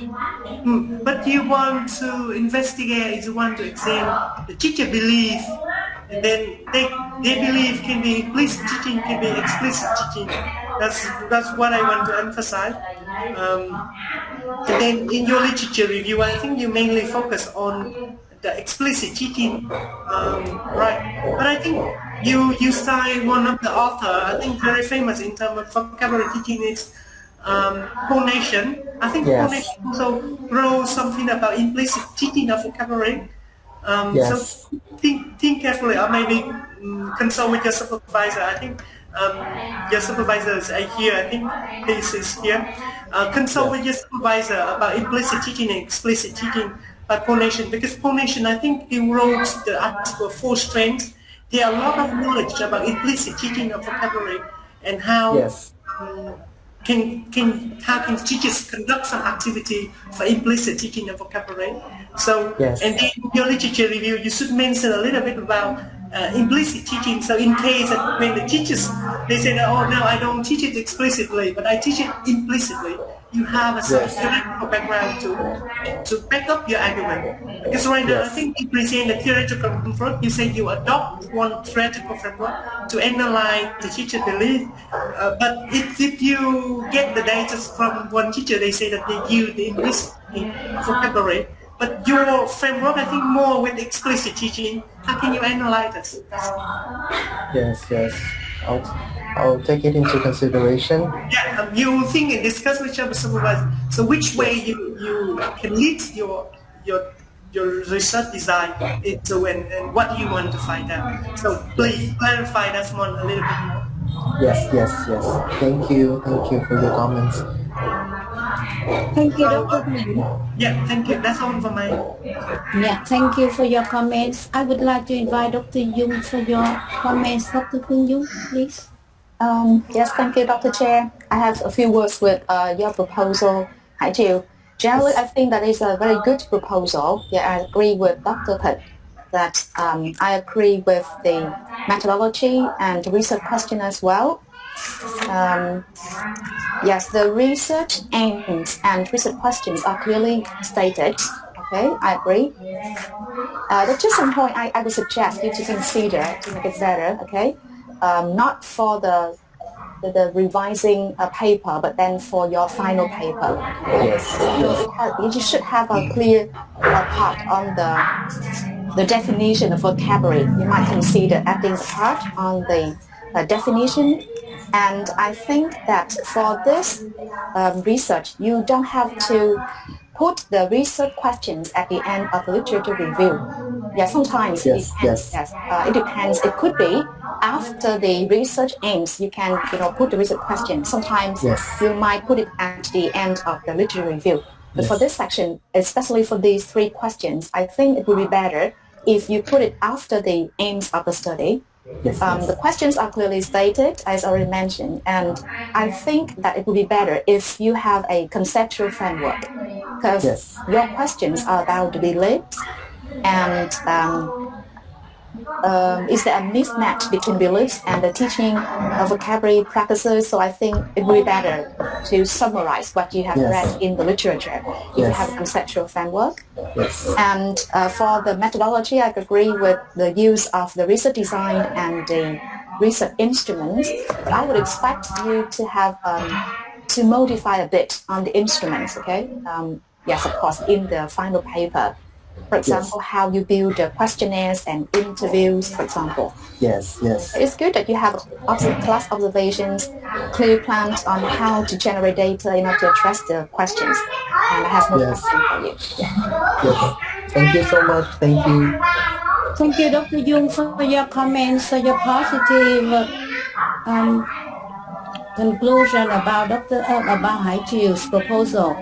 Yeah, I would like to share my concern about the way you put the research question in literature review. Please relocate it.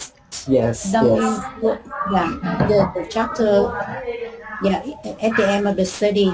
And my second concern is about the correlation between concept, belief, and practices. So the mismatch here usually be looked as a negative one. But according to your argument, Jill, you mentioned Yes. belief as a conscious or unconscious drive to guide behaviors and actions. Yes. And beliefs are observable and tacit. And you Yes. want to explore the Yes. belief by using interview and Yes. track the belief by classroom observation. Yes. And mentioned in the previous studies that some mismatch between the belief and the actual teaching. So, and you mentioned here the experienced teachers place more emphasis on different vocabulary teaching techniques, while less experienced teacher would focus more on learners' motivation and engagement in classroom learning. So my question is about what kind of concept you use to classify teachers as experienced and less experienced? You use the years or you use any criteria to classify them? Actually, regarding the experience one, from like in this research, I'm going to also base it on the previous research on such experience. Like because on those research they took the teachers from like from how can you say, like they had more than 3 years of experience already in high school teaching and also from K to 12 teaching and also at least a bachelor degree in like in English teaching in general. Yes. Yeah, Yeah. I see. And in your research, you intend to have 8 EFL teachers, and you can classify them into two categories, like 3 years experience or bachelor degree, or the same category, or you have different viewpoints about I will the two use kinds of teaching. I will use the same thing because I want the focus of my research is on experienced teachers and their beliefs and their reflection on their practices. Yeah. And another question is about your hypothesis. You mentioned the mismatch, but you like to have the mismatch or you like to have the conclusions? Because Um, in your PowerPoint, yeah, I see that you see the conclusions, but in the research question you use the word mismatch. I How do would you like to have? I would say maybe I will change it to the word mismatch, match and mismatch, and depending on the findings of the research also, because the Yeah. the match and the mismatch of the research, I don't know yet also because technically I have to see their practices and compare it to their beliefs in the first in that in the yeah. Yeah, but you should know that sometime in teaching we have to break out the theory. We have to break our belief just for the sake of learning. You Yes. see? So Yes. sometimes if you see mismatch, so take into your consideration about that kind of idea and please make it clearer in Yes. your Yes. description of the purpose of the study. Yes. Thank Yes. you. We Thank. really enjoy Yeah. reading your proposal, Hai Yes. Triều. Yes. Thank you Do you so have much. any question to us? For now, I think no, but I would like to say I really appreciate your comments and feedback for today's session. I really mean it. Yes, thank you so much. Thank you. Yeah, you can relax. Yeah, and we would like to invite another presenter, Mr. Đinh Trần Hoàng Thuận, with the proposal entitled An Investigation into Long Xuyên High School EFL Students' Perceptions of Using Writing Strategies in Learning Writing. Thuận, are you ready now? Yes. Good. Please upload your PowerPoint and present.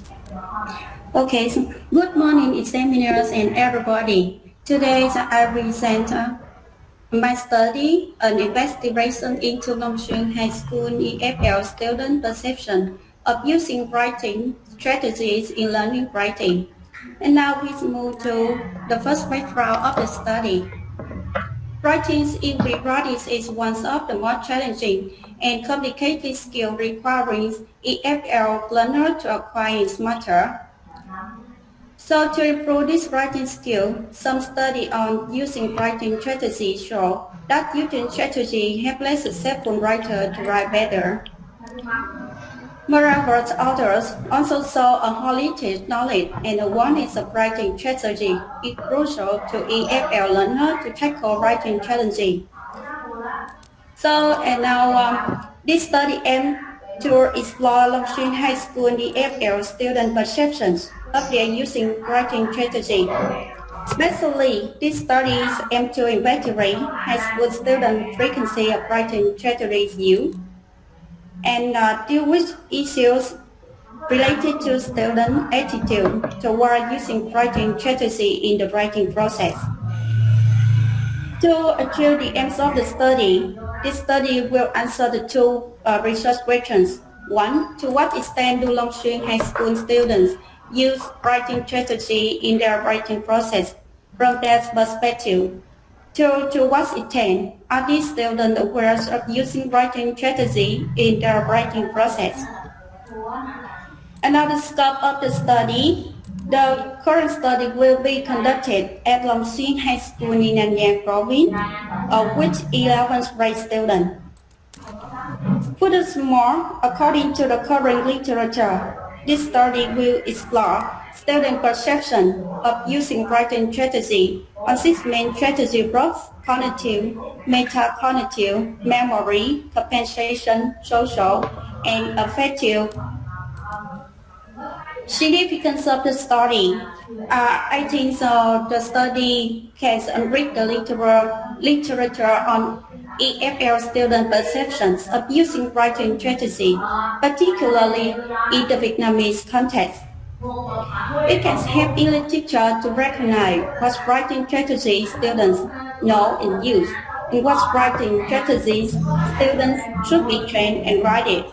The last one, it can enable teacher to design writing lessons suitably and adjust teaching methods to help students improve their writing capacity. And now the next literature review. I want to mention the theoretical background. Definition of writing strategy. Writing strategy are understood as particular processes, technique, or methods employed by the writer to improve their writing. So the taxonomy of writing strategy. In this study, classifying writing strategy will be based on Oxford taxonomy of learning strategy. And now you see this is the 6 writing strategy blocks. Metacognitive, so it means monitor the writing process and evaluate the effectiveness of writing progress. Memory, create a mental link and use activity to help input information into long-term memory. Cognitive relate to mental processes for analyzing and reasoning that help the writer to receive and produce on language. Compensation means applies more knowledge. Social strategy relate to cooperation in learning, interaction in communication, and using assistance from other people. The last one, the affective roots, we control emotion, attitude, and motivation. And now the next bronze of learner perceptions of language learning strategy. Replicated, that's the implementation of language learning strategy in second language teaching and learning should be aligned with students' perception, attitudes, and preferences of strategies. Research findings reveal that the second language students with a positive perception and attitude toward language learning strategy presented a high degree of language learning strategy use that go with narrative perception and attitude. So I introduced some of the previous study, and now the first some of the study using writing strategy. King evaluated the roles of student writing strategy use in their English writing achievement. Marov and Horace evaluated the writing strategy used among ESL upper secondary school students. Rafi et al. Carried out a study to explore the relationship between writing strategy use and second language writing proficiency. He conducted a study to investigate writing strategy used by successful and less successful EFL learners and the relationship between strategy use and the learner's success. Findings shows successful students applies many strategies in writing. Low students are restricted in applying strategy to write. And about the perceptions of using strategy, Ismail carried out a study on evaluating student perception of ESL writing. Repeat examine teacher and student perception of language learning strategy. And so the findings show that the students seem to be more aware of the importance of learning strategy use. So another graph in the literature. Most of the study is the number of participants coming from students at secondary school, university, without high school. The number of participants in study is relatively small. There is a scarcity of research attempting to examine the correlation between student writing strategy use and their perceptions in their writing process, particularly in the Vietnamese context. And now the next part, methodology. The first research approach and design. The study will employ a mixed method, including both quantitative and qualitative. Include the mixed methods. I choose the mixed method triangulation design. A survey questionnaire to ask the student frequency of using writing strategy. The interview protocol to see their depth in awareness and perceptions on the writing strategy used. Participant and stating. This study will be carried out at Long Sinh High School. Participants will be selected for a convenient sampling about 400 to 420 students from 10th grade 11 to answer the questionnaire. 20 students from this classes to participate in the qualitative interviews. So now I can pilot setting to check the questionnaire. I choose 40 students randomly chosen from grade 11 at Long Sinh High School. I use the Rhombus Alpha upscale in SPSS to measure internal consistency reliability. To pilot the qualitative interview protocol, I asked two experienced English teacher at Long Sinh High School to check questions. And I applied 3 students to answer questions. The research instruments questionnaire. A writing strategy questionnaire will be developed from the taxonomy writing strategy. Employed in the previous study by Abdullah Sades, Barker, and Punish. Rafi is on 18. This questionnaires include 36 items with a 5-point line scale ranging from 1 never to 5 onward. So now let's see the table distribution of strategy items in the questionnaire. Interview. I do an interview protocol with the semi-structured interview time. The questions for the course around student overall thinking about using writing strategies. Data collection procedure with the questionnaire. I think so now I apply distribute the questionnaire with student through Google Form. The interview. I can use the face-to-face or maybe or online. Data analysis procedure. Analyze on 1 to 32 and use SPSS version 25. Descriptive statistics and now mean score range and standard deviation to determine the frequency of using strategy. Analyze on qualitative data. I use the thermometrics analysis, transcribing, coding, analyzing, combining, comparing, and explaining to find out student perception. So that's all. Thank you for your attention. Thank you, Thuận, for your presentation. And I would like to invite Dr. Thịnh for the comments. Please, Dr. Thịnh. Thank you very much for your presentation. Can I ask you a little bit further question? Like, will you carry out this research inside the classroom or outside the classroom? What? You can't repeat? Okay, so do you mean that student will do the writing inside the classroom or outside the classroom? So on a time the student can write in the classroom. If in the classroom the teacher don't have enough time, and the teacher delivers the writings homework at home. But the teacher guide the strategy for students to do in class, or they just ask them to do it at homework.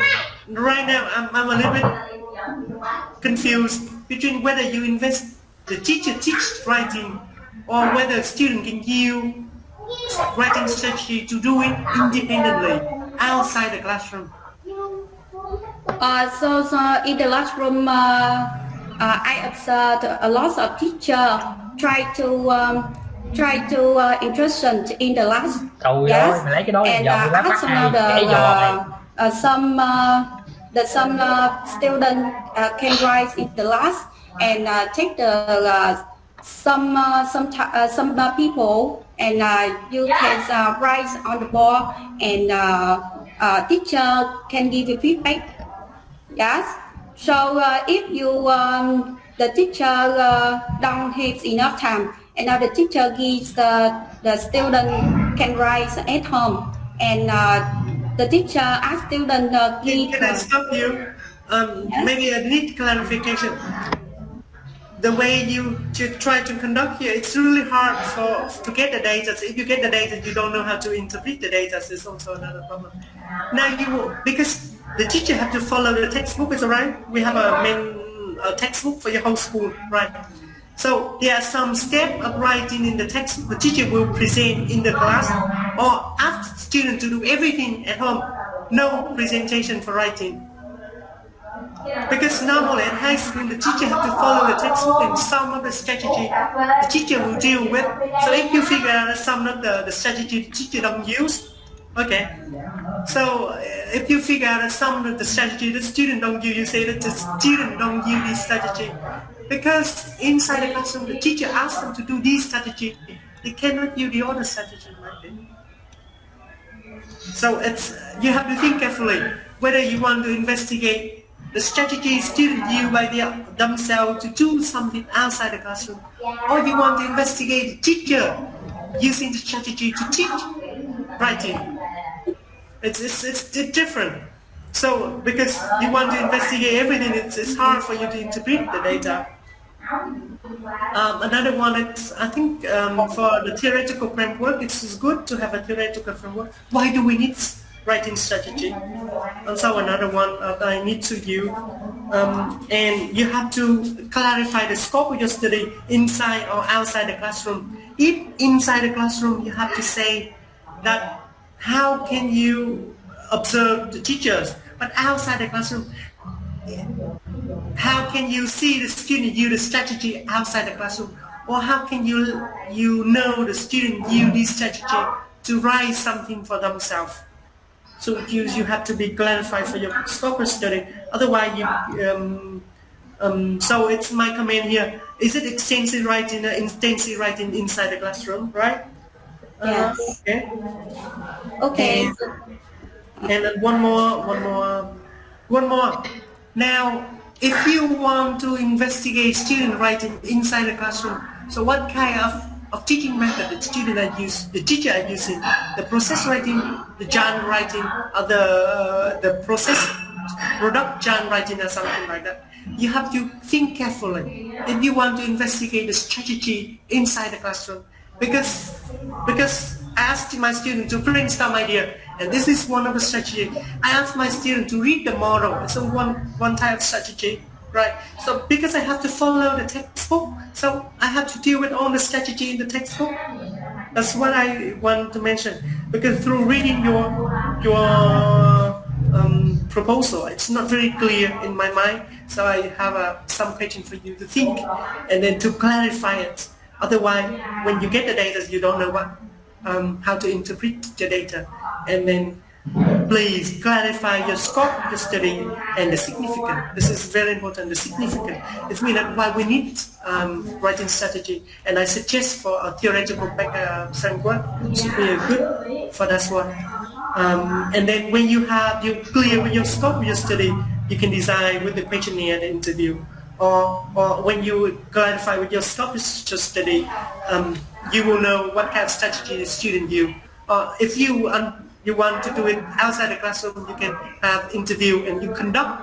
I think because you investigate 400 students, I think quite many, which is a huge work for you. And I suggest maybe 50 or 60 or 100 at maximum. But you have to clarify the scope first, and then you can put your research tool into it, and you can investigate. But right now it's quite vague for me. That's okay. Thank you very much. Thank you, Dr. Than. Yeah, thank you for your question about writing outside or inside the classroom, about the scope of the study. Thank you very much. And now I would like to ask Dr. Phương Dung to give the comments. Please, Dr. Phương Dung. Thank you, Dr. Chair. And yes, I have the same questions as Dr. Than regarding the writing strategies. Okay, so it should be clarified clearly, because it is not very clear that if you are concerning, if you are questioning how the student use writing strategy, so what types, okay, so is it, just a free writing outside, or, activity that are designed by the teachers, okay, should be clearly classified here. But I have more concern regarding the recent question number 2. I don't think it's clear, because here the question is that to what extent are the students aware of using writing strategies in their writing? Student aware of using, I think it is like aware of the importance, aware of something, and aware of using. Is that right? Because in the first question you asked about to what extent the student use. So when they answer, they can answer your question. It means that you know if they're aware or not. So the question number 2, it doesn't make sense to me. So I think that it would be better if you say that aware of the importance, aware of something rather than the using. Yeah, so please consider this one. Research question number 2. And totally agree with Dr. Than that it would be better if you have a conceptual framework where you kind of, summarize and construct how the study can be addressed. I mean, the research question can be addressed, okay? Yeah, but then, generally the other sections is okay for me. Yeah, no more comments. Yeah, Thank you. Thank you. Thank you, Dr. Dung, for your concern about the awareness of the writing strategies. I share with Dr. Dr. Tans, about the number of the participant first. You wrote that you have about 420 of grade 11. And you said that you will I like the way you have the ethical consideration. You will explain the purpose, have student willingness to join, give no pressure, and finally you will share the report's key finding. But how can you do it when the number is too big? And you should take into the consideration to make participants not feeling being outsiders after the survey. Hoàng Thượng, you should think more about that. And if you cannot do it, you can reduce the numbers of your participants. You see what we try to tell you? Yes, okay. I take consider to reduce the Yeah. number of the participants. Yes, and also I would like to ask you about the statement. You said that the participant you would choose will be the student of grade 11 because they have spent a year learning writing in grade 10, so they can be aware of using writing strategies. So again, it's about the concern Dr. Jung's mentioned to you. And could you please explain how the student of grade 10 can be aware of using writing strategies? What they learned, what do they learn from writing in grade 10? Please explain. Yes, so now in the class, in the grade 10, so and now the transform the last 9 and the grade 9 and to grade 10. I don't know in the grade 9 you can use the writing strategy. And I did the assumption high school so that I can observe the grade 10 and use from the textbook. I think the grade 10 to start and to begin learning the writing. The grade 11 student can get you to writing with the task in the textbook in the high school. Yeah. So if you can explain that. So please make it clear in your writing proposal and later in the thesis. Yeah, Yes. to be clear that they know they are aware of writing strategies. So thank you. Do you have any questions? No. Yeah, thank you. Thank you. Yeah. So now we have the last but not least proposal from Đinh Trần Hoàng Tuyến. Hoàng Tuyến, you ready now? Yes. Your proposal entitled English Teachers and Student Perception Towards the Washback of the English Speaking Exam of Vinh Trạch High School. Tuyến, can you start now, please?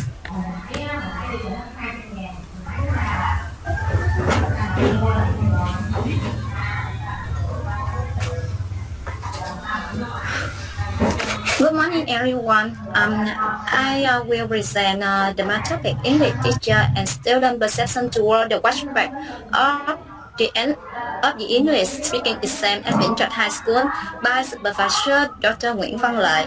Yeah, the first I will introduce about the background of the study. As we know, speaking is the most important communication skill that helps students connect to the world. Thus, the speaking assessment is also extremely crucial.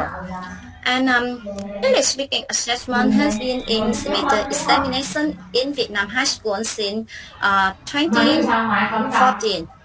Yeah, it helps teachers to check students' speaking proficiency levels and affect students' speaking practice and learning.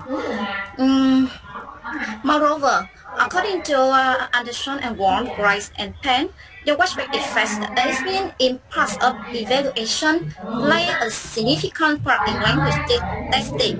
Yeah.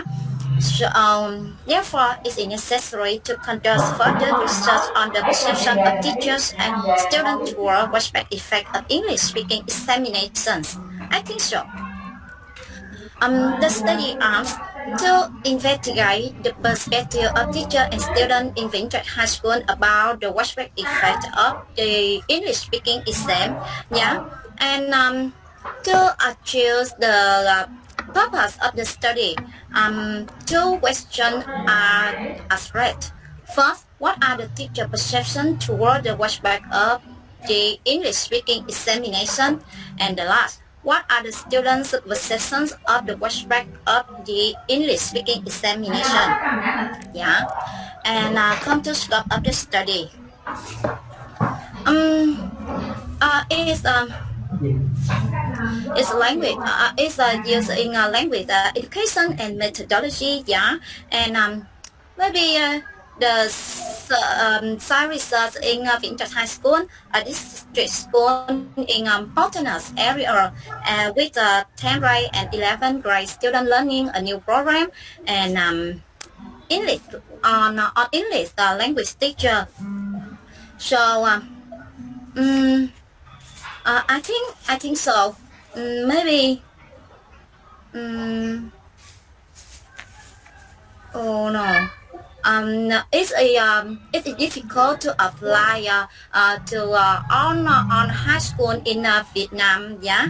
And the last is the focus the awareness of the respect effects of the English speaking exams on English teaching and learning. And I think it's not suitable for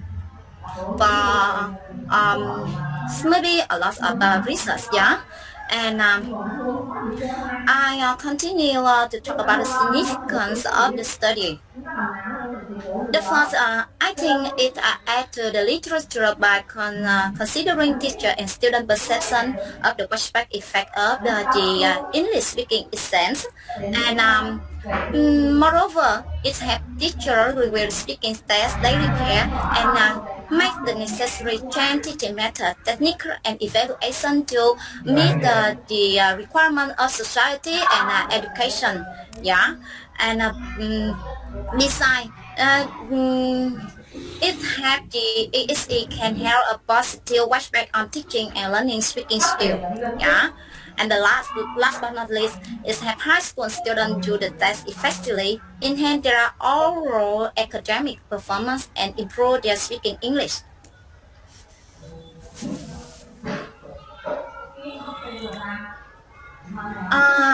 Now, I come to literature review. The first, I talk about definition of respect. Respect is considered as the influence of the assignment on teaching and learning progress. Yeah, and in 1996, message robust that the concept of respect is the extent to which the introduction and use of tech influence language teachers and learners. Moreover, that impress is that influence on both macro, maybe in a social or an educational context, and micro level of the individuals, maybe teachers, students, and etc. Yeah, and according to one, he stated that the impact of statement affect learner policies or activity inside and outside the classroom. Yeah, and there there are some types of watchback effect of language teacher, but I focus two types of it. The first positive watchback effect is mean please for us to test and accept that have beneficial effects on teaching and learning, and negative watchback effects is undesirable effect of the test on teaching and learning. Yeah. 5 giờ. About theoretical model of the watchback.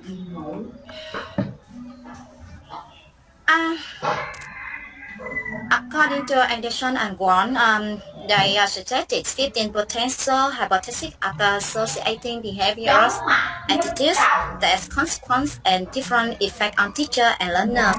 We can see the figures one. Yeah, and in 1993, Hoji made a transparent distinction between the three components: the participants, the races, and products of the academic system. And ballet compile the model of an Anderson and Won and Hushis has robot theoretical model of watchback effects. Sees feature 2.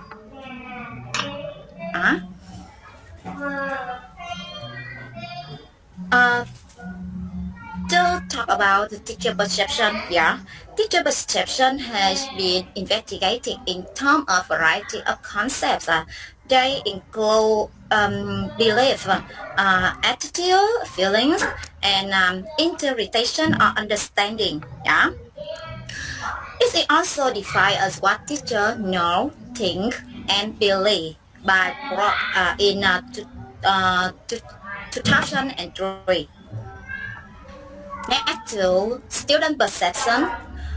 Student perception is defined as learners that get to choose, organize, distinguish, and integrate sensory information received to make sense of a current environment.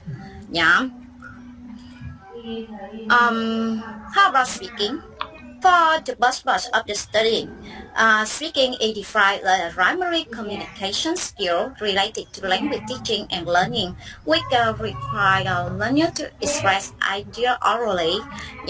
And speaking was developed about three components of language performance: accuracy, fluency, and complexity. It is a sort of motivation for most language learners to learn other skills and achieve academic and professional their developments. And according to Noonan and Effort, teaching speaking is a process that teaches learners how to pronounce the language and ask them to practice and help them to improve their speaking skill.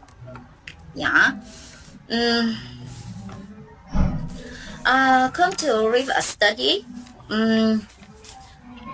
The watchback of speaking test from other stakeholders such as teacher and student is under research. So at least only 6 studies. The first annual fully loved and wrong study conducted a survey of watchback of the Hong Kong Advanced Supplementary Year of English Oral Examination. The second of the 4 months. Third Kent, Muno and Alvarez, Rohini and Nahan, Duran. And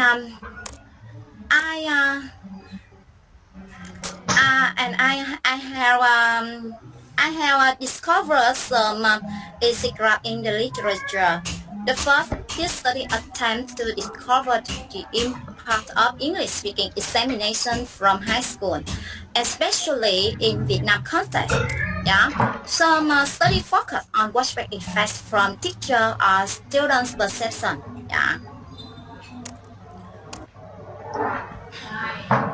Come to methodology. The first, I talk about research approach and design. The present study will use a mixed methods approach, and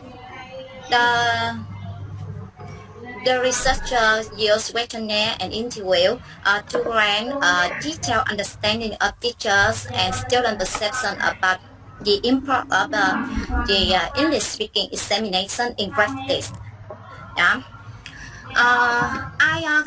I compile research site and participate in one slide. This study will carry out at Vineyard High School. It's a picture, and maybe participants include on English language teacher and student in grade 10 and 11. Complete the questionnaire and interview. But with student, I choose randomly 24 students to join in the interview. The instruments. The study will use a teacher questionnaire, individual interview with teacher, a student questionnaire, interview with student to collect data. Yeah. And how about the questionnaire? Maybe uh, their item were developed from a relevant study example chain to run green, Thesis, Jew, and Yoshitomi. Yeah.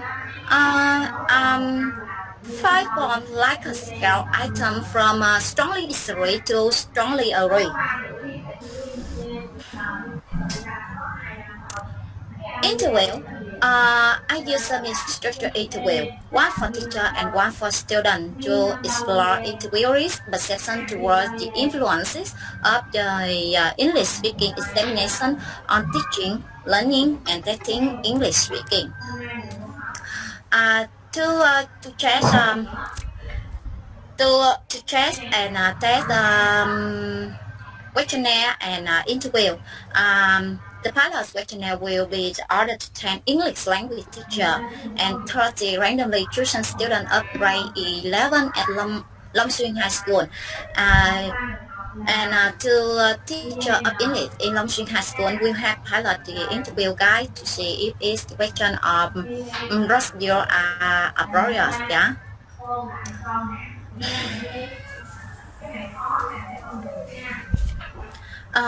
The data collection, I maybe to it will be conducted at the end of the first term year. The questionnaire will be conducted by Google Form, and the researcher will be sent email of a teacher and a student directly. Yeah.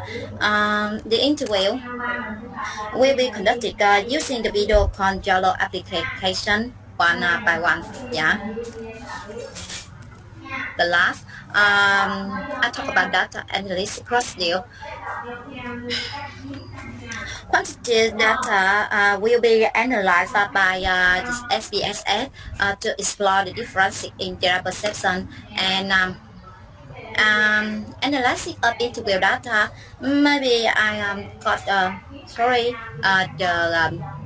the researcher course categorize, compile, and analyze the interview responses according to the topic to achieve an overview of many transcripts. That's all. Thank you for your listening.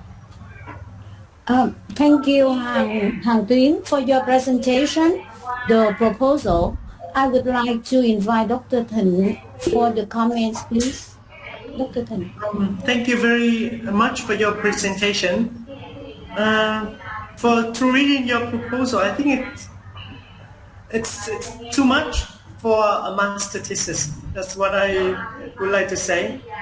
Because you investigate teaching and learning, teaching for teacher and learning for student. Do you want to compare the different perception between student and teacher, or here you just go too diverse? All right. So my suggestion, I think you should clarify for your scope. Maybe you focus on teacher or only on student. If you want to focus on teacher only, you should find out a theoretical framework that the teacher change the behavior, so they can change in terms of curriculum, right? They can change in terms of their teaching method.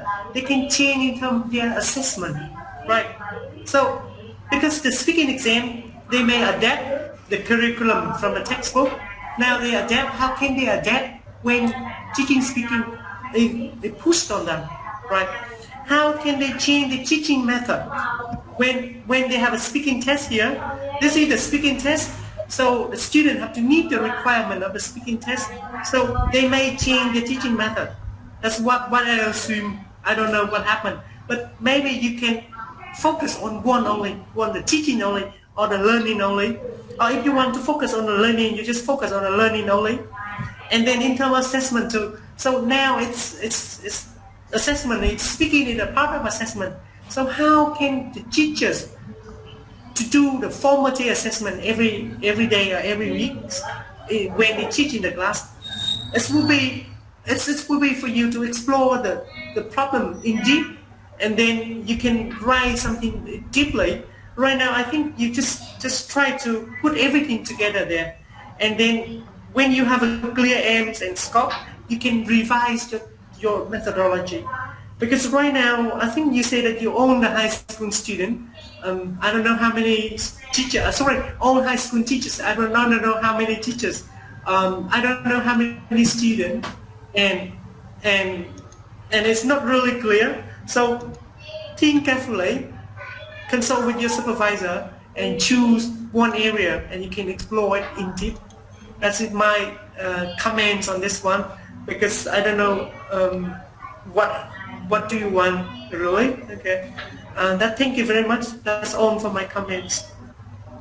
Thank you, Dr. Thịnh, for your comments about the purpose and scope of the study. To help Hoàng Tuyến to look at her proposal in another way. Now it's time for Dr. Phương Dung to give the comments. Please, Dr. Phương Dung. Yes, thank you, Dr. Chair. I have some comments on your paper. First, regarding the aims of the study, just look at the last sentence in this part. You say that the study will specifically address issues associated with the teachers and student thinking towards speaking, test, teaching, and learning. It's not clear, because you're looking at the washback, the changes caused by, the exam. So it has to be clearly stated here that you're looking at the washback. If you say that address issues associated with teacher thinking towards these exams, is not very clear. Okay, so the aims have to be rephrased. And for the research questions, I think that it's, I have not totally agree, but just part of it. I think it would be better if you focus on one, for example, teacher or student. But the thing is, you should have a question about what is the washback resulted from the ESA. Because you only have questions about teacher perception towards the washback, but we don't know specifically what possibly the washback is, for example. Okay? Yeah, so the question could be could be from their perception as well, but then you can ask the teachers or the student what the washback is, from the exam, and then their evaluation, their perception on the changes from the exam, ESA. Okay, so I think it would be better if you change it to that way, focusing on either teacher or students, and you should have a question asking what is the washback from their view first. Okay, right. Of course, you need to discuss this with your supervisor, to decide. Yeah. And on page number 10, I can see that you presented here a figure, and it's a figure number 1. I don't think it's a figure, even if you take a photo, but I think you should present it as, the information cited from a source rather than a figure. It's not a figure, okay? Yeah. So notice this one. And another suggestion is that on page number 12 and number 13, so headings 2.4, 2.5, teachers' perceptions and student perception is kind of very general. So you need to rename, these headings. It should be more informative, because when you read it, you have some kind of, specific information regarding what the author is going to present in that section. And because you're looking at the teachers or students' perception. So on page number 16, you mentioned some aspects. For example, the test impacted the content, the allocation of time, the anxiety levels, and the test existence, for example. It is on the second to last paragraph on page number 16. So I think it would be better if you have a conceptual framework, focusing on the points that you are going to ask, the teachers or the students. All right, so those are some of the points. And just one more thing, on page number 24, instruments, I think there's a mistake. Because you said that to provide multiple perspectives, the author collected data using teacher questionnaire, individual interview with teachers, students questionnaire, interview with students, and classroom observations, isn't it? Yeah. All right, and you mentioned classroom observation here, but then later on, nothing about classroom observation. But the thing is that we don't need the classroom observation. Yeah. Yeah, just I think it's a mistake. Yeah. Yes. Miss it. Yeah. Okay, that's it for my comments. Yeah. Thank you, Dr. Phương Dung, for your comments about the mistakes and that and also about the question, research question that the researcher need to look at. So I myself share with Dr. Dung and also Dr. Thịnh about the scope of the purpose and the scope of the study. I'm really not sure about the purpose, why you want to explore the teacher perception and student perception toward the watch like of speaking exam. So the research question and also the purpose of the study are very brief. So we really don't know much about the purpose. So please state clearly about the purpose of your study, Hoàng Tuyến. You Yeah. and also one of my concern is about the the background of the study, the statement of the study. You apply the indirect way to introduce the topic, to introduce the purpose of the study, and I think watchback is a very interesting concept, and is new in the research of the master's thesis students. So I would like to say that you should choose a better way to introduce your topic instead of using the indirect way by writing 6 paragraphs discussing the importance of English, the development at ELT, and how speaking tests have been introduced. And at the end of paragraph number 6, you link to the need of conducting an investigation about the watchback, and it's very, very clear cut between the way you mention important of English and something. So please make it more and more convincing and more concise. Do you agree, Tuyến? And also, I would like to mention a little bit about the research gap you wrote. You mentioned the research gap. Most of previous study in literature focus on the watchback effects of global national examination. So how could you explain there are the research gap, and you will make your research to fill that gap? Could you please explain a little bit to him? Maybe the first at the beginning I chose the topics because I concerned the topics first, yeah, and when I search in the internet, maybe I can't find material to talk about the topic, and I asked my supervisor. He taught me. He talked to me. I can maybe investigate the topic, yeah, and